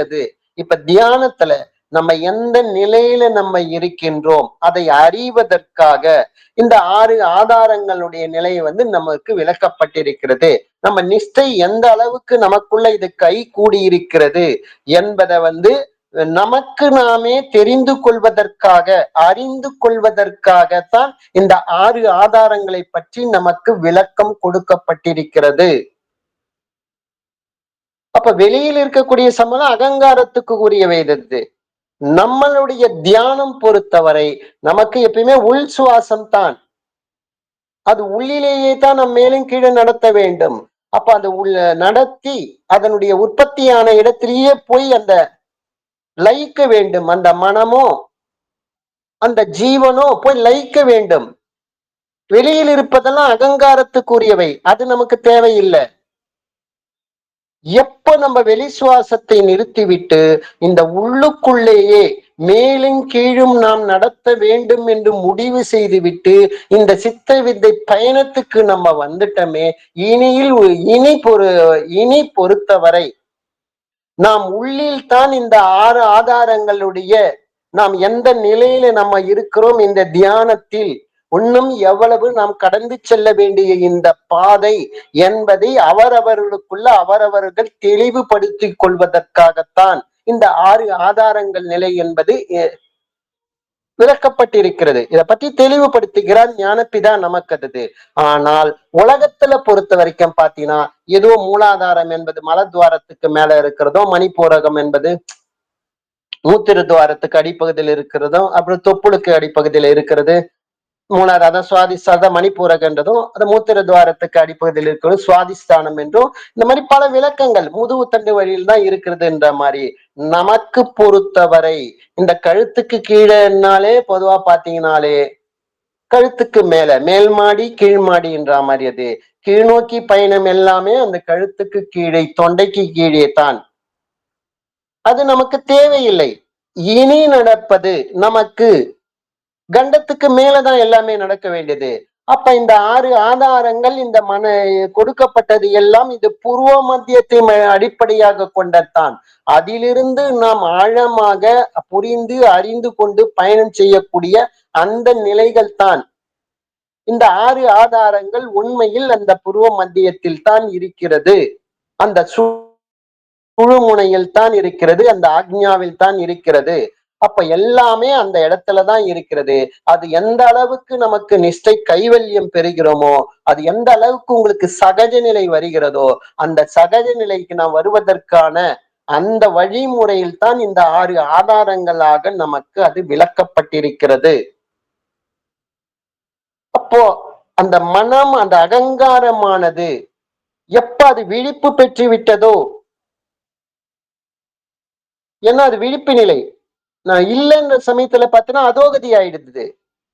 அது விழிப்பு நிலை பெற்றும் போதுதான் அது ஜீவனை தான் உற்பத்தியான அந்த ஜீவனுக்கு ஒரு நன்றி விசுவாசமாக இருக்கும். அது யாராக இருந்தாலும் சரி, மனமோ அகங்காரமோ அவர்களுடைய கட்டுப்பாட்டில் இல்லை என்றால், ஏதோ ஒரு கார் ஓட்டுறோம், கீர் என் கட்டுப்பாட்டு இல்ல, கிளட்சி இல்ல, ஆக்சிலேட்டர் இல்ல, பிரேக் இல்ல, தாறுமாறா அந்த கார் பயணம் செய்து கொண்டிருக்கிறது. அப்ப என்ன ஆகும்? எல்லாருக்குமே ஆபத்து தானே, நமக்கும் ஆபத்து, பயணக்கூடிய அந்த வண்டிக்கும் ஆபத்து, சுத்தி இருக்கிற சூழ்நிலைக்கும் ஆபத்து அது. அப்போ என்னுடைய கட்டுப்பாட்டில் இல்லாத இந்த மனதையும் அகங்காரத்தையும் நான் வைத்து கொண்டு தான் நான் ஜீவிக்கிறேன் என்றால் அது உச்சகட்ட, அது அதோகதியாகக்கூடிய நிலைதான் அது. அப்ப தன்னுடைய கட்டுப்பாட்டில் அது கொண்டு வருவதற்குத்தான் முதல்ல அது அகங்காரமானது அது வெளியில் வியாபிப்பதை விட்டு அதனுடைய உற்பத்தி ஸ்தானமான அந்த மனதிலும் போய் சேருவது தான். அதுதான் பாத்தீங்கன்னா அதுதான் மூலாதாரம் என்று சொல்லுவது.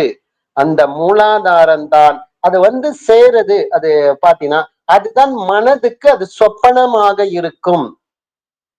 ஏன்னா அது மனதினுடைய அது கடைசி நிலை, கீழ்நிலை சொப்பனம், கடைசி கீழ்நிலை, அது சொப்பனம். அது ஏன் அதுக்கு மனதுக்கு அது சொப்பனமாக தெரிகிறது?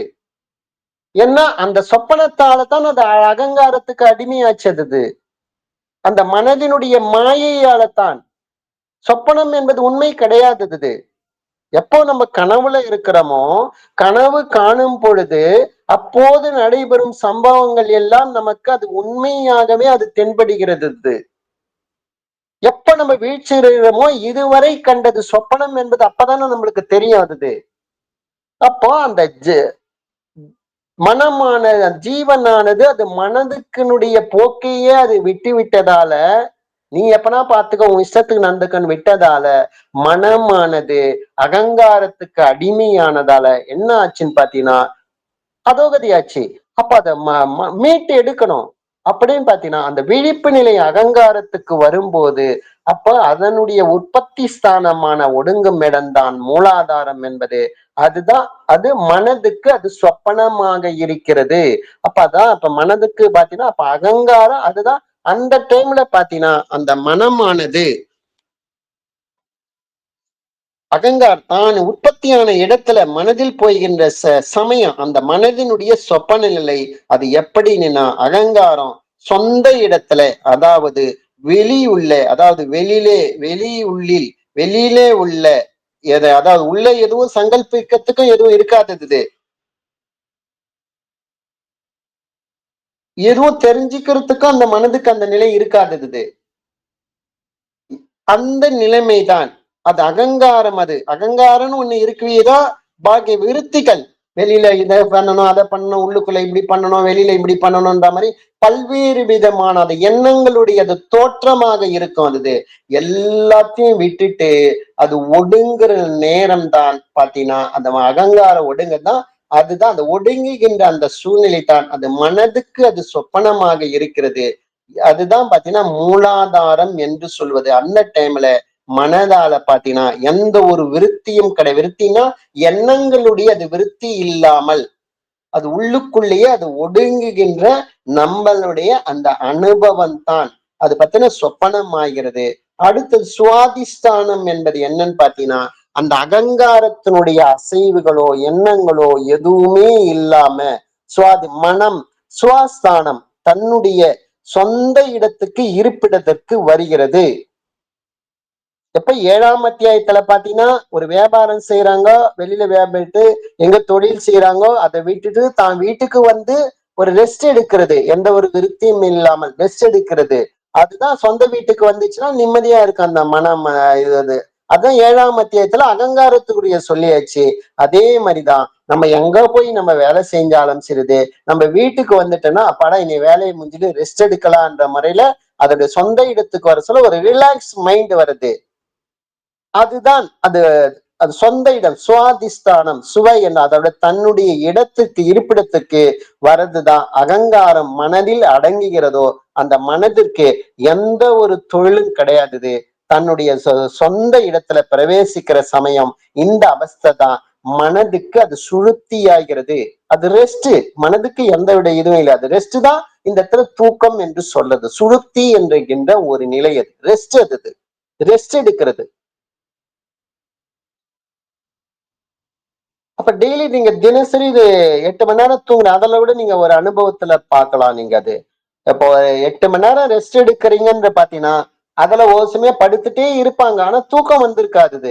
ஆனா உடம்புக்கு மட்டும் அந்த ரெஸ்ட் தேவைப்படும். தூக்கம் வந்திருக்காதுன்னா படுத்துட்டு இருப்பாங்க, உடம்பு மட்டும் வந்து ரெஸ்ட், உடம்புக்கு ஓய்வு கொடுக்கிறது. உடம்புக்கு உழைப்பு அதிகம் இல்லைன்னா தூக்கம் என்பது உடம்புக்கு வராது. தூக்கம் நான் வந்து 8 மணிக்கே பத்துட்டேன், நான் 12 பத்துட்டு இருக்கேன், எனக்கு தூக்கமே வரலன்னா உடம்புக்கு தேவையான அதுக்கு ஒர்க் கொடுக்கல, அதால வந்து அதுக்கான ரெஸ்ட் எடுக்கல, உடம்பு ரெஸ்ட் எடுக்கல, அதுதான் பத்துட்டு இருக்குன்னு சொல்றது. அதே மாதிரிதான் இந்த இடத்துல பொதுவா பாத்தீங்கன்னா இந்த மனமானது அதுக்கு அது வெளியில போய் வியாபித்ததால அதுக்கு டயர்ட் ஆனதால அதுக்கு வந்து உண்மையாக அதுக்கு ரெஸ்ட் தேவைப்படுது. அந்த ரெஸ்ட்னு ஒண்ணு உடம்புக்கு பொதுவாக இயல்பாக நம்ம தினசரி தூக்கத்துல கூட சரி, உடம்பு டயர்ட் ஆயிடுச்சு திரும்பி ரீசார்ஜ் பண்ணினா ஆட்டோமேட்டிக்கா தூக்கம் வந்துடும் தினசரி அந்த டைம்ல இருந்தது. அதே மாதிரிதான் அந்த மனம் வந்து இதுவரை இந்த எந்த வெளியில போயிட்டு அது டயர்ட் ஆனதால இனி அது ஜீவனை அது வந்து விரயமாக்கி செத்து போகிற நிலைமையை தான் தரும். ஆனால் ஜீவனுக்கு நாம் உண்மையாக இருக்கணும், பக்தி விசுவாசத்தோட இருக்கணும்ன்ற நிலைமையில தான் அந்த அகங்காரம் ஒடுங்கிறது சொப்பனம்.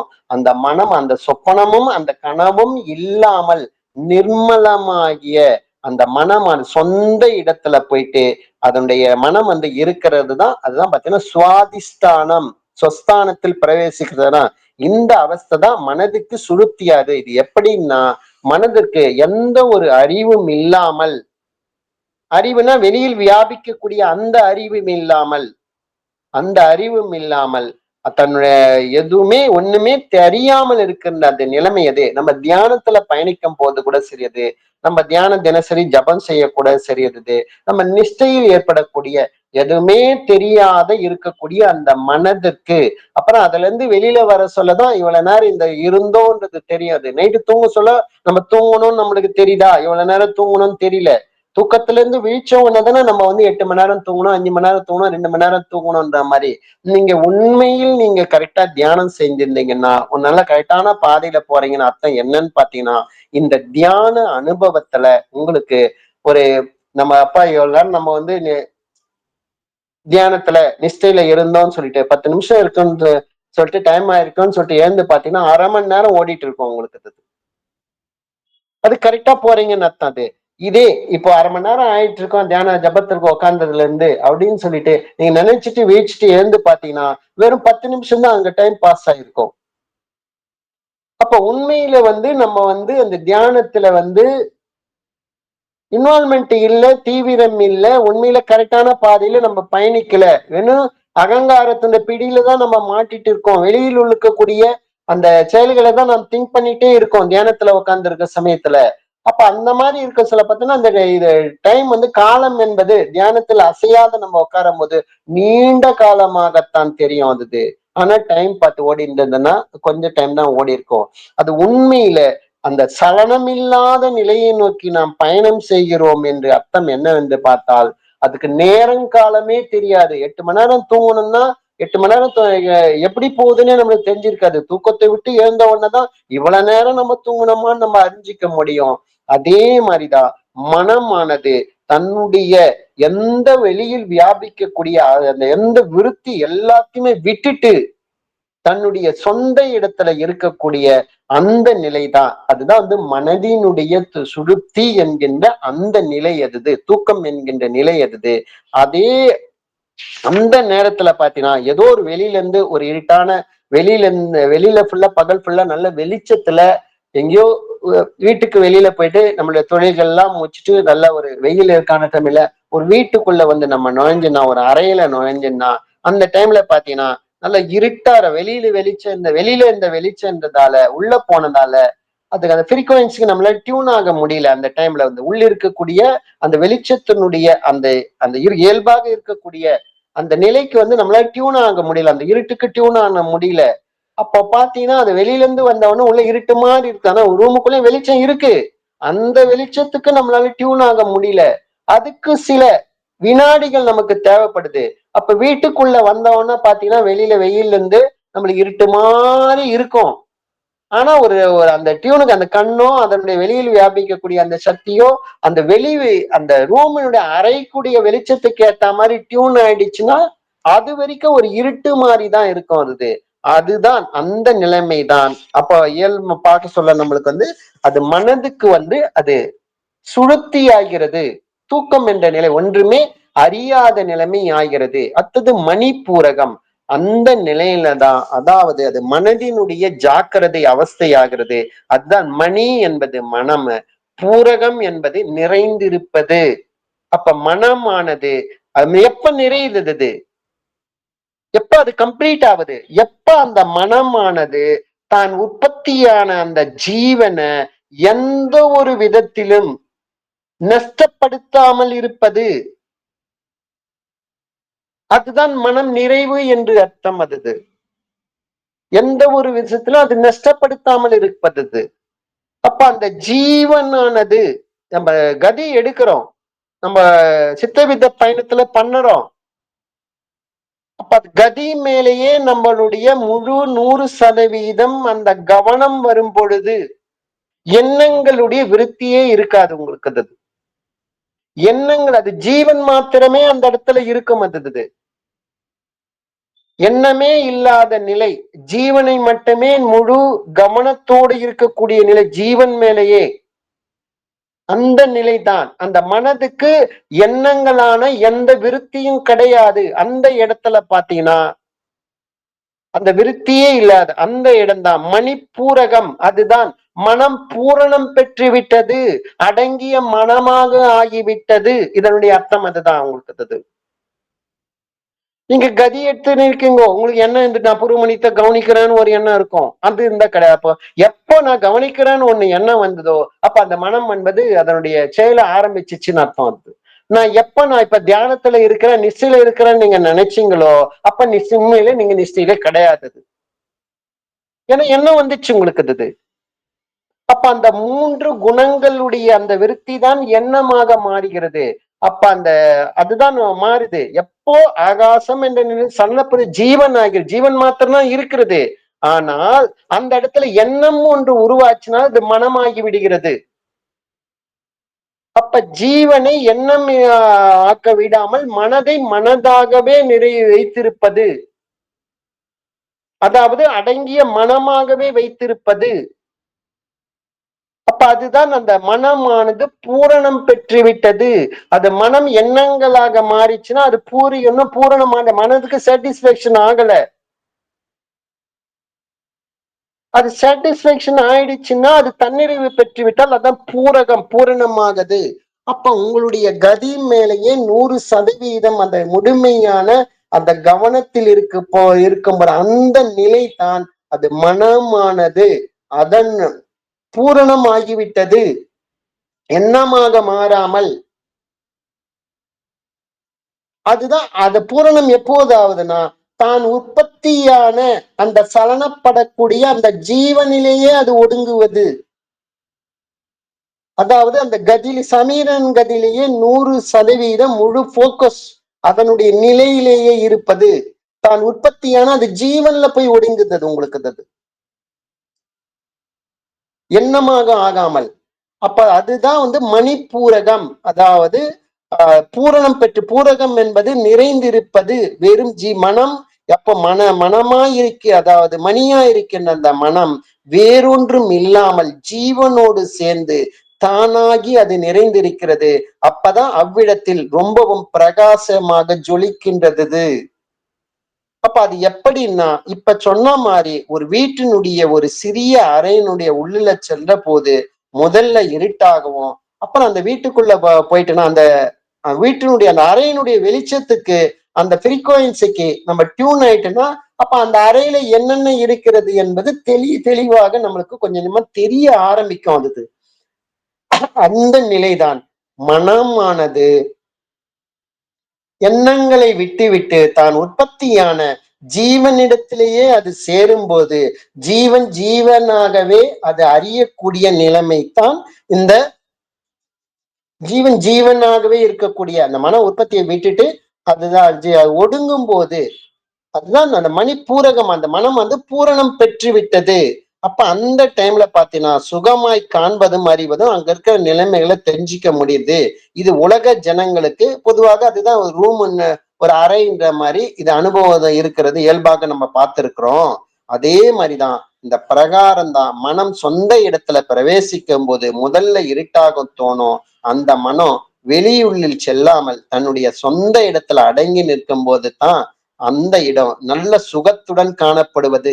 ஜீவன் எண்ணங்களுடைய விருத்தி இல்லாமல் ஆனந்தமாக, அதுதான் அமைதியா அடங்கிய மனமாக இருக்கும் போது தான் அந்த ஜீவன் அமைதியில் ஒரு ஆனந்தமாக இருக்கும். அதுதான் பாத்தீங்கன்னா மணிப்பூரகம் என்கின்ற அது நிலைமை. அதுதான் அடுத்த நிலை என்னன்னு பாத்தீங்கன்னா, அதுதான் அந்த ஆனந்தமாக அந்த ஜீவன் ஆழமான அமைதியில இருக்கிறதே, அந்த அனுபவம் தான் அது அநாகதம். அதுதான் ஜீவனுக்கு அது சொப்பனமாகின்றது. ஆனந்தமாக இருக்கிறது, அமைதி ஆனந்தம். அதுதான் அந்த ஜீவனுக்கு அது சொப்பனமாக இருக்கிறது. அது அனாஹதம். அனா என்றால் அக்னி, ஹதம் என்றால் நாசம். அதாவது அக்னி சொரூபமாக பிரகாசித்துக் கொண்டிருந்த அந்த மனம் தன்னுடைய உற்பத்தி ஸ்தானமாகிய ஜீவனில் லயிக்கிறது. அப்ப அக்னி சொரூபமாக இருக்கக்கூடியது என்னன்னு பொதுவா பாத்தீங்கன்னாலே இயல்பாகவே நம்ம 5ஆம் அத்தியாயத்துல இதை பத்தி நம்ம இயல்பா பார்த்திருப்போம்.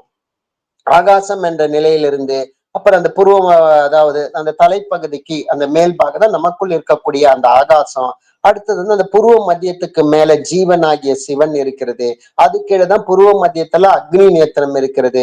அது கீழேதான் மனம் ஜலாம்சம் ஆகிய விஷ்ணு. அப்புறம் நாசிகளில வெளியில வந்துச்சு அகங்காரம் ஆகிய விஷ்ணுன்ற மாதிரி அந்த தத்துவத்துல பஞ்சபூதங்க தத்துவத்துல பார்த்தோம்.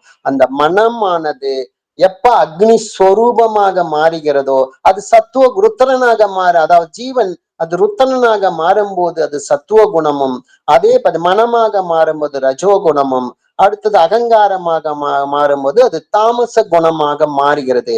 எப்ப அதனுடைய அக்னி சொரூபமாக அந்த புருவ மத்தியத்திலேயே இருந்து முழு தியானத்துல முழு கவனத்துல அந்த அக்னியை நம்ம ஊதி ஊதி நம்ம இன்க்ரீஸ் பண்ணும் போது தான் அதுதான் பாத்தீங்கன்னா முழு அக்னி சொரூபமாகவே அது அக்னியிலிருந்து அடுத்து ஜீவனுக்கு நம்ம போகணும்.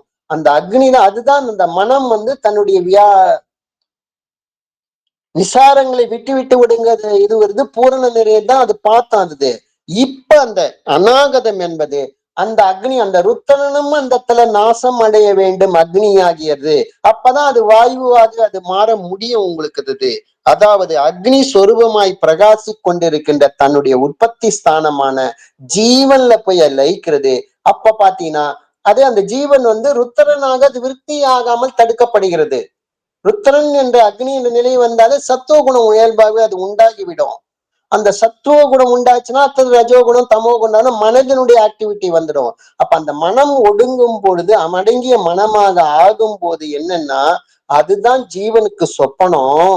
அப்ப அந்த மனைவி அந்த அந்த ஜீவன் அது ருத்திரனாக அது மாறியதாக நடக்குது. ருத்திரன் என்பது அக்னி தானே உங்களுக்கு. அந்த அக்னியம் பாத்தீங்கன்னா அந்த பிரகாசித்து கொண்டிருக்கின்ற அந்த மனம் தன்னுடைய உற்பத்தி ஸ்தானமான அந்த ஜீவன்ல லயிக்கிறது. அப்ப அந்த அக்னியும் அந்த இடத்துல இல்லாமல் செய்வதற்காக ருத்தனாக மாறிச்சுன்னா அக்னியா மாறுது. அப்ப அந்த அக்னியாக மாறாமல் வாயுவானது அதே நிலையில வாயுவாகவே அதுல லயிக்கிறது தான். அதுதான் ஜீவனுக்கு அது சொப்பனம் ஆகிறது. அதுதான் பாத்தீங்கன்னா இந்த இடத்துல அநாஹதம் என்று சொல்றது. அப்படின்னா பிரகாசித்து கொண்டிருக்கின்ற அந்த மனம் அக்னின்றதான் அந்த பிரகாசிக்க உங்களுக்கு. அந்த அக்னியும் ருத்திரனாக இருந்தாதான் அது பிரகாசிக்க உங்களுக்கு.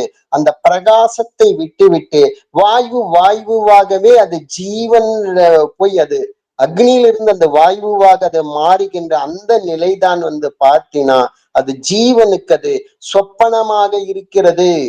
ஜீவனில் வைத்த சமயம் அதுவரையில் உண்டாயிருந்த அந்த பிரகாசம் இன்னதென்று அறிவதற்கு முடியாமல் சொப்பன துல்லியமாக இருக்கிறோம். இது ஜீவனுடைய சொப்பன நிலைமை. இதற்கு தான் அநாகதம் என்று பெயருது.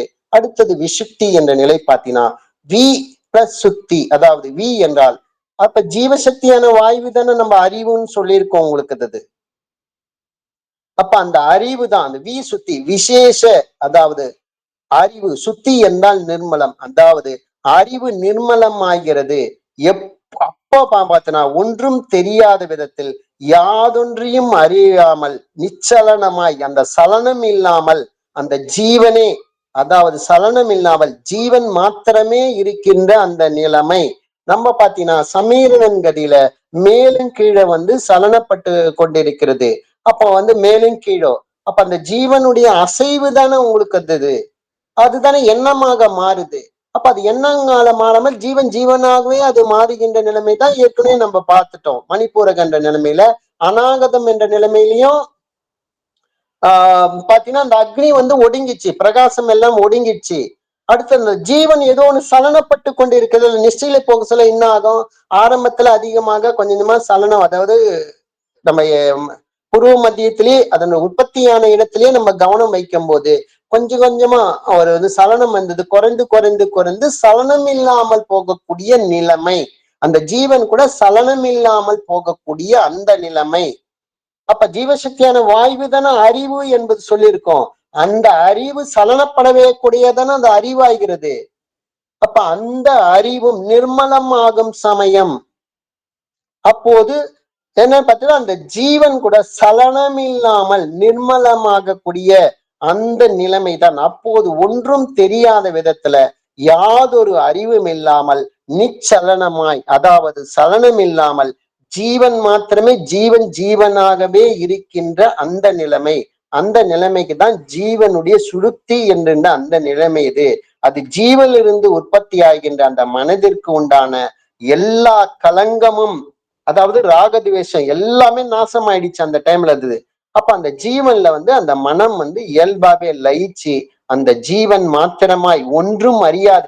சலனப்பட்டாதான் அவங்க ஜீவனுக்கு எதனா அறிய முடியாது.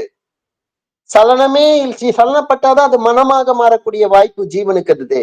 அப்ப சலனம் இல்லாமல் அப்படியே ஒன்றும் அறியாக நிற்கின்ற அந்த அனுபவம் தான் நம்ம நிஷ்டையில வரக்கூடிய அந்த அனுபவம் தான் அந்த இடத்துல ஜீவன் மாத்திரமாய் ஒன்றும் அறியாமல் இருக்கின்ற நிலைமைக்கு தான் சுழுத்தின்னு சொல்றது.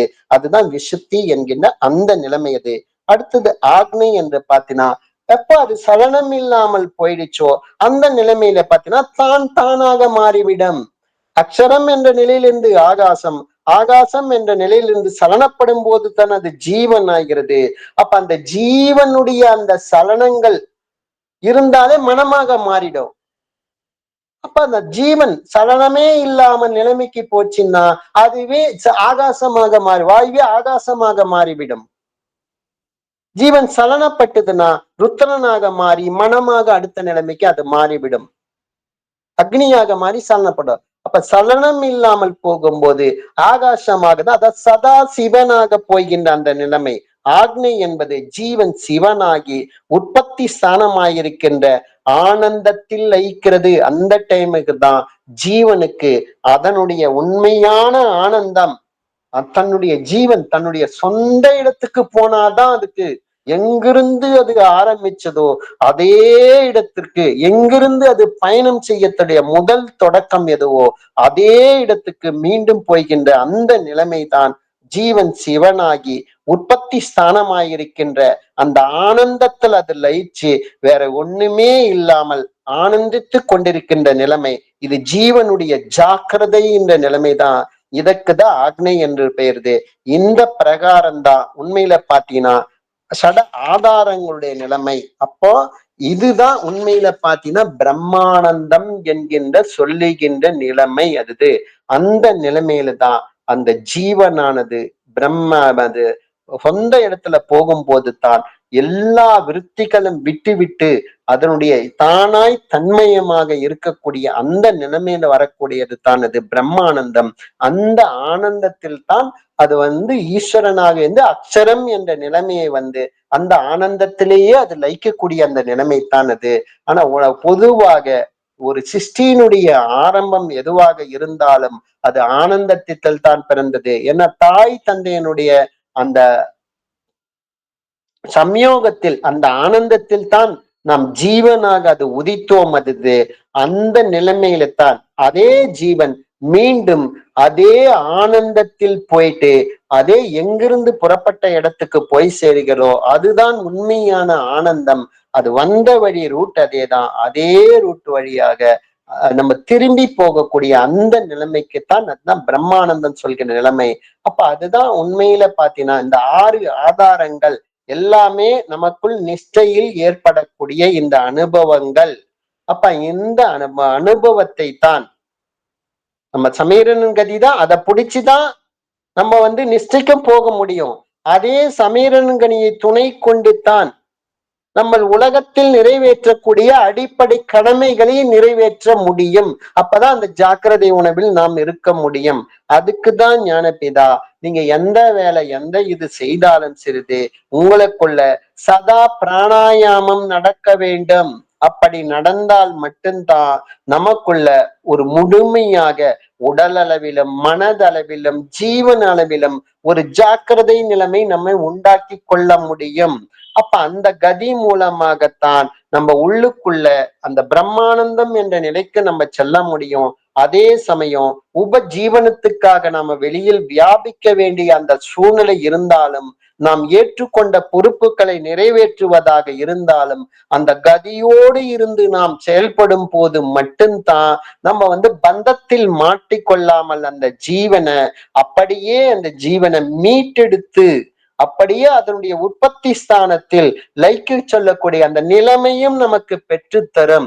அதுக்குத்தான் ஞானபிதா நமக்கு இந்த சித்த வித்தையினுடைய இந்த கதியை நமக்கு காட்டி கொடுத்திருக்கிறார்.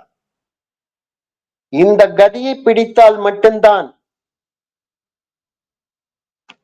வெளியில போவது தடை செய்தால் மட்டும்தான் பிராணன் நஷ்டமாகி போடுவதை.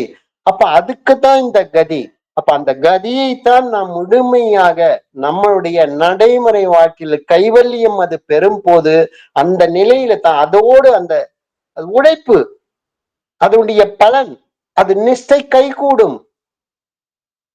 அப்ப அதுக்குதான் எந்த வேலை நம்ம எந்த இது செய்தாலும் சரி அது நமக்கு அந்த கதி நமக்குள்ள நமக்குள்ள அந்த ஜீவனை நஷ்டம் செய்ய விடாமல் மேடும் கீழுமாக நடத்தி அது உழைப்பு. அப்போ ஈரணன் என்ற நிலையில பாத்தீங்கன்னா அதையே ஒரு சலனம் இல்லாமல் நிலைக்கு நாம் கொண்டு செல்லும் போது மட்டும்தான் நமக்கு அந்த ஈஸ்வரனோடு ஐக்கியமாக ஜீவன் தான் உற்பத்தியான இடத்துல ஐக்கியமாக கூடிய அந்த நிலைமையை பெற்றுத்தரும். அதுதான் அந்த ஒரு புள்ளியில் ஏற்படக்கூடிய அனைத்து அனுபவங்களும் நம்மளுடைய நடைமுறை தியானத்துல இத நம்ம சரியா இந்த 6 ஆதார நிலையை புரிந்து கொண்டு இருந்தோம் என்றால் நம்ம தியானத்துல இப்ப எந்த நிலையில நம்ம இருக்கிறோன்றதையும் நம்மளால தெளிவாக அறிந்து கொள்ள முடியும். அப்ப இந்த சித்த வித்தை மார்க்கத்தில் பயணம் செய்வதும் போது நம்ம உலகத்தில் நடைமுறையில் ஏற்படக்கூடிய இந்த அனுபவங்கள், தியானத்தில் ஏற்படக்கூடிய அனுபவங்களையும் மாயா சமுத்திரத்தில் சிக்கி கொள்ளாமல் நம்மளை மீட்டெடுக்கக்கூடிய இந்த நிலையை தான் நமக்கு இந்த 6 ஆதாரங்கள் மூலமாக ஞானபிதா நமக்கு உண்மைத்தன்மையை உண்மையாக அதனுடைய நிலை யதார்த்த நிலையிலேயே அது இப்படித்தான் இந்த பிரபஞ்ச இயக்கம் இருக்கிறது, இப்படிதான் இந்த பிரபஞ்ச ஒடுக்கம் இருக்கிறது என்பதுதான் இந்த நமக்குள் ஏற்படக்கூடிய இந்த உலகம், அவரவர்களுக்கு உண்டாகக்கூடிய அந்த உலகத்தினுடைய இயக்கம் இப்படித்தான் இருக்கிறது, அவரவர்களுக்குள் உருவாகக்கூடிய அந்த ஒடுக்கமும் இப்படித்தான் இருக்கிறது. நமக்கு இந்த 6 ஆதாரங்கள் மூலமாக நமக்கு ஞானபிதா தெளிவுபடுத்தி இருக்கிறது. இததான் எனக்கு புரிந்த வரையில உங்களுக்கு நான் தெளிவுபடுத்தி இருக்கிறேன். யாராவது ஏதாவது சந்தேகங்கள் இருந்தாலும் கேட்கலாம், கருத்துக்கள் இருந்தாலும் கூறலாம்.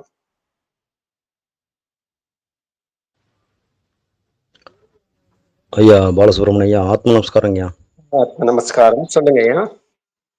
உண்மையிலேயே இந்த 6 ஆதாரங்களை பத்தி ரொம்ப நுட்பத்திலும் நுட்பமான விஷயங்களை இதுவரைக்கும் நீங்க சொல்ல நாங்க கேட்டுட்டு இதுல கேள்வி கேட்கறதுக்கே மனம் பயப்படுது, நடுங்குது. ஏன்னா அவ்வளவு நுட்பமான விஷயங்களை வெளிக்கொண்டு எங்களுக்கு எல்லாம் வச்சிருக்கீங்க. ரொம்ப சந்தோஷம். ஒரே ஒரு சின்ன ஒரு கிளாரிஃபிகேஷன் மட்டும் கொஞ்சம் கேட்டுக்கிறீங்க. சொல்லுங்க. இந்த அநாகதத்துல நம்ம ஆ பிளஸ் அக்னி கதம் நாசம்னு சொல்லி அந்த ஜீவனுக்கு சொப்பனமா இருக்குது அங்கதான் அப்படின்னு சொல்லிட்டு சொன்னீங்க. அப்ப நம்ம இந்த நம்ம கதாகதம் 100% ஊதி ஊதி ஊதி அப்ப அதை நம்ம அதுல ஈடுபடும் பொழுது மனங்கிறது இருக்காது, சித்தத்துல அந்த விருத்திகளும் வராது. அதே நேரத்துல அந்த ருத்ரம் நாசமாக வேண்டும் அப்படின்னு சொன்னீங்க ஐயா, ரைட்? அக்னி அப்ப பிரகாசித்து கொண்டுகிட்டே இருக்கும் உள்ள, ரைட்டு? இந்த இடத்துல நம்ம மனம் அக்னியா மாறிச்சுன்னா மறுபடியும் எண்ணங்கள் வந்துடும், இல்லை அகங்காரம் வந்துடும்னு சொன்னீங்க. அந்த இடத்துல ரொம்ப கேர்ஃபுல்லா இருக்கணும்னு சொன்னீங்க. ஆமாங்க. ஆமா ஆமா ஆமா ஆமா. அப்ப இந்த இடத்துல நான் அது எப்படி அந்த இடத்துல கொஞ்சம் புரிஞ்சு, அதாவது சுத்த வாயுவா மாறுது, இல்ல அந்த அக்னி சுத்த உஷ்ணமா மாறக்கூடிய இடமா, அது கொஞ்சம் அங்கனக்குள்ள கொஞ்சம் கிளாரிஃபிகேஷன் சொல்லுங்க, கொஞ்சம் புரியுது. அதாவதுங்க, அந்த ஜீவன் சலனப்படுது, சலனம் உள்ள இடத்துல அக்னி இருக்கும் உங்களுக்கு. அது ஏன்னா ஒரு அறையில நீங்க இருக்கிறீங்கன்னா அந்த இடத்துல ஒரு ஒரு இப்போ வாயுனுடைய தன்மையை அக்னியை டிரான்ஸ்லேட் பண்ண விடுது, கடத்தக்கூடியது. வாயுனுடைய இயற்கையான இயல்பு அது. ஒரு இடத்துல இருந்து ஒரு இடத்துல வெப்பம் அதிகமாச்சுன்னா காற்றடிக்குதுல உங்களுக்கு, காற்றடிச்சு கொடுத்துதுல. அதே மாதிரி அக்னி அந்த வாயு மூலமாகத்தான் அந்த அக்னி சலனப்பட ஆரம்பிக்குதுங்க, டிரான்சாக்சன் உங்களுக்கு. புரியுதுங்களா? அது அந்த வாயுவில் தான், அதெல்லாம் வாயுவில் இருந்து அக்னி அது உற்பத்தி ஆச்சுன்னு சொல்றது உங்களுக்கு. அதே அக்னியா நீங்க விழிப்புணர்வோடு நீங்க செயல்பட்ட அந்த அக்னியாக விடாமல், அந்த வாயுவை ருத்திரனாக விடாமல் சலனப்பட்டாதான் அந்த ருத்திரன் ஆகுது உங்களுக்கு. ஓஹோ. சலனப்படாமல் வாயுவை நீங்க நிலைநிறுத்து, அதுதான் நிஷ்டை நம்மளுக்கு. நிறுத்தும் போது அக்னி அழிஞ்சுது உங்களுக்கு. ஓ. அது சலனத்திலேயே வச்சிருந்தீங்கன்னா அது என்னமாக மாறி அது கீழே சத்துவ குணம், அக்னியினுடைய இயல்பு. அது ருத்திரன் சத்துவ குணம் நம்மளுக்கு. மனம் ரஜோகுணம், அகங்காரம் தாமச குணம். எப்ப அது அக்னி ஆச்சுன்னா அது சத்துவ குணமா மாறிடும். சத்துவம் வந்தாலும் ரஜஸ் வந்துடும் உங்களுக்கு. சரிங்க. ஓ. அப்ப அதை சத்துவ குணமாக்க விடாமல், அந்த சத்துவ குணம் இருந்தாலும் மனம் இயங்க ஆரம்பிச்சிடும். ஆமா, முக்குணங்களை ஒண்ணா மாறிடுது. அதாவது வாயுவாக இல்லாமல் எண்ணமாக கன்வெர்ட் ஆயிடும். அக்னி எப்ப எரிஞ்சிடும் அது நாசமாகும் உங்களுக்கு. அக்னி எங்கேயுமே கார்பன் ஆயிட போகுது உங்களுக்கு, அபானன் ஆயிட போகுது. அதான பிராணம் தானே அக்னி உங்களுக்கு. ஆமா பிராணன் அது அக்னி. எரியுதுன்னா அது இதுவாயிடும் உங்களுக்கு. அது ம். எரியாமல் இருக்குன்னா அதை அசையாமல் நிலைநிறுத்த வேண்டும். வாயுவை வாயுவாக நிலைநிறுத்தணும், சலனம் இல்லாமல் நிலைநிறுத்தணும். சலனப்பட்டா அது நாசம் ஆயிடுது உங்களுக்கு. புரியுதுங்களது? அப்ப அந்த ஜாக்கிரதை இருந்தா மட்டும்தான் அது பண்ண முடியும். அது அந்த ஜாக்கிரதை இல்லைன்னா அது என்னமாக மாறிடும் உங்களுக்கு, வெளியில போக ஆரம்பிச்சுன்னா கார்பன் ஆயிடும். அப்பதான் பிரம்மா வந்து பூர்வ மத்தியில இருந்து யாகம் பண்ணிட்டு இருக்கிறார், விசாரத்தின் அக்னி மூலமாக அந்த எல்லாமே இது பண்ணிட்டு இருக்காரு பொருட்களை கொண்டு. அது 4ஆம் அத்தியாயத்துல அதை பத்தி சொல்லப்பட்டிருக்கும் உங்களுக்கு. அந்த அக்னி கார்பனாக மாறிச்சுன்னா அது பிரம்மா ஆயிடும், அபானனாக மாறிச்சுன்னா. அது அக்னியாவே இருந்தா அது பிராணனாகவே இருக்கும் உங்களுக்கு. அந்த பிராணனையும் அசையாமல் நிலைநிறுத்தும் போது தான் அது வாயுவாகவே மாறுகிறது, சிவனாகவே மாறுகிறது. இப்ப புரியுதுங்களா? அதுதாங்க ஜாக்கிரதை இல்லைன்னா அது மனமா மாறிடும். அக்னியை நாசம் செய்ய வேண்டும், ருத்ரனை நாசம் செய்ய வேண்டும். அந்த இடத்துல அது ஃபர்ஸ்ட் அகங்காரத்தை நாசம் செய்யணும் இல்லாமல், அடுத்தது மனதை நாசம் செய்யணும், அடுத்து ருத்ரனை நாசம் செய்யணும். அப்பதான் அது ஜீவனாவே இருக்கும் உங்களுக்கு. சலனப்படாத இருக்கும்போது அது ஆகாசமாக மாறிடும், சலனப்பட்டால் அது வாயுவாக மாறிடும், பிராணனாக மாறிவிடும். அதுதான் நமக்கு சுருக்கமா சொன்னா புரியுற மாதிரி சொன்னோம். வேற ஒரு ரொம்ப சந்தோஷம். ஒரு நம்மளுக்கு உள்ளுக்குள்ளதான் எல்லாமே செயல்படுது. பூர்வ மத்திய அந்த தலைப்பகுதியில எல்லாமே செயல்படுது அந்த இடம் தான் உங்களுக்கு. ஆமா ஆமா ஆமா. சரிங்க. புரியுதுங்களா? புரியுதுங்க. நன்றி. ஆத்ம நமஸ்காரம். ஆத்ம நமஸ்காரம்.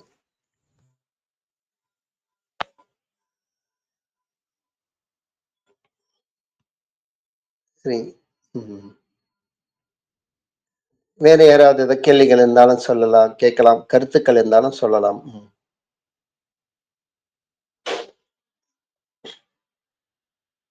சரி, ஓகேங்க, நான் நிறைவு செய்திடலாங்களா? சரி, ஓகே. அது ஆதாரங்கள் இதை பற்றி நம்ம இன்னைக்கு நமக்கு தெரிந்த அளவுல இதனுடைய இதை பற்றி பார்த்தோம். இருந்தாலும் சரி, அது நாம் எடுத்துக்கொண்ட இந்த உறுதிமொழியில் நாம் உறுதியாக இருந்தால் மட்டும்தான் இதை நாம் செயல்படுத்த முடியும். அது அப்ப அந்த வைராகியம், அதுல தீரதை, ஒரு ஷமா, துணிவு, பொறுமை, நிதானம், அதுதான் ஆனந்தத்துக்கு நம்மளை அழைத்து செல்லக்கூடிய மார்க்கம். அது நமக்குள்ள அது உருவாக வேண்டும் என்றால் அந்த உறுதிமொழியில எடுத்துக்கொண்ட அந்த உறுதிமொழியை காப்பாற்றுவதில் நாம் உறுதியாக இருக்க வேண்டும். எப்போது அந்த உறுதியிலிருந்து நாம் தளர்கிறோமோ, மனசாட்சி என்பது இந்த இடத்துல என்ன, அசையாமல் இருக்கக்கூடிய அடங்கிய மனம்தான் நமக்கு அது சாட்சியாக நின்று செயல்பட்டு கொண்டிருக்கிறது. அந்த அடங்கிய மனம்தான் நமக்கு குருவாக இருந்து சாட்சியாக இருந்து செயல்பட்டு கொண்டிருக்கிறது. அந்த அடங்கிய மனம் அது நமக்குள் அது நிலை பெற செய்ய வேண்டும் என்றால் நாம் கொடுத்த அந்த உறுதிமொழியை நாம் முழுமையாக நடைமுறை வாழ்க்கையில் அனுபவத்தில் நாம் செயல்படுத்தும் போது மட்டும்தான் சிறியது நமக்கு ஞானபிதா கூறிய இந்த இலக்கை தானாய் தன்மயமாக கூடிய அந்த கைவல்யம் அந்த நிலையை எளிமையில் அடைய முடியும். அப்ப இந்த நம்ம எடுத்துக்கொண்ட உறுதிமொழி என்பது ஏதோ ஒரு நாள் கொடுத்த இது வாக்கு கிடையாது, ஏதோ ஒரு அரை மணி நேரம் 1/4 மணி நேரம் செயல்படுத்தக்கூடிய வாக்கு கிடையாது. 24 மணி நேரமும் நமக்குள்ள அது பிராணனை அபானனாக விடாமல் நிலைநிறுத்தி ஜீவனை ஈஸ்வரனோடு ஐக்கியமாக செய்ய வேண்டும் என்றால் நாம் எடுத்துக்கொண்ட இந்த உறுதிமொழியை நாம் உறுதியாக அது நிலை நிறுத்தும் போது மட்டும்தான் அந்த நிலையை நாம் பெற முடியும் என்பதுதான் இந்த இடத்துல எனக்கும் சேர்த்து ஞாபகப்படுத்திக் கொள்கிறேன். அனைவருக்கும் ஆத்ம நமஸ்காரம். நாளைக்கு கேள்விகள் பகுதியில தொடர்ந்து பயணிப்போம். அனைவருக்கும் ஆத்ம நமஸ்காரம். அனைவருக்கும் ஆத்ம நமஸ்காரம். அனைவருக்கும் ஆத்ம நமஸ்காரங்கய்யா. எல்லோருக்கும் ஆத்ம நமஸ்காரம்.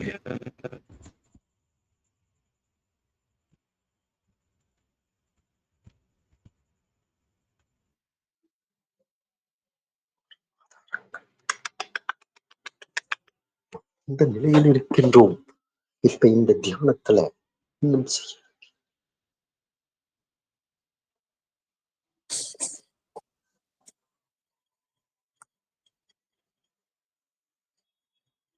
ஜெகதீஷ் ஐயா போட்டியா?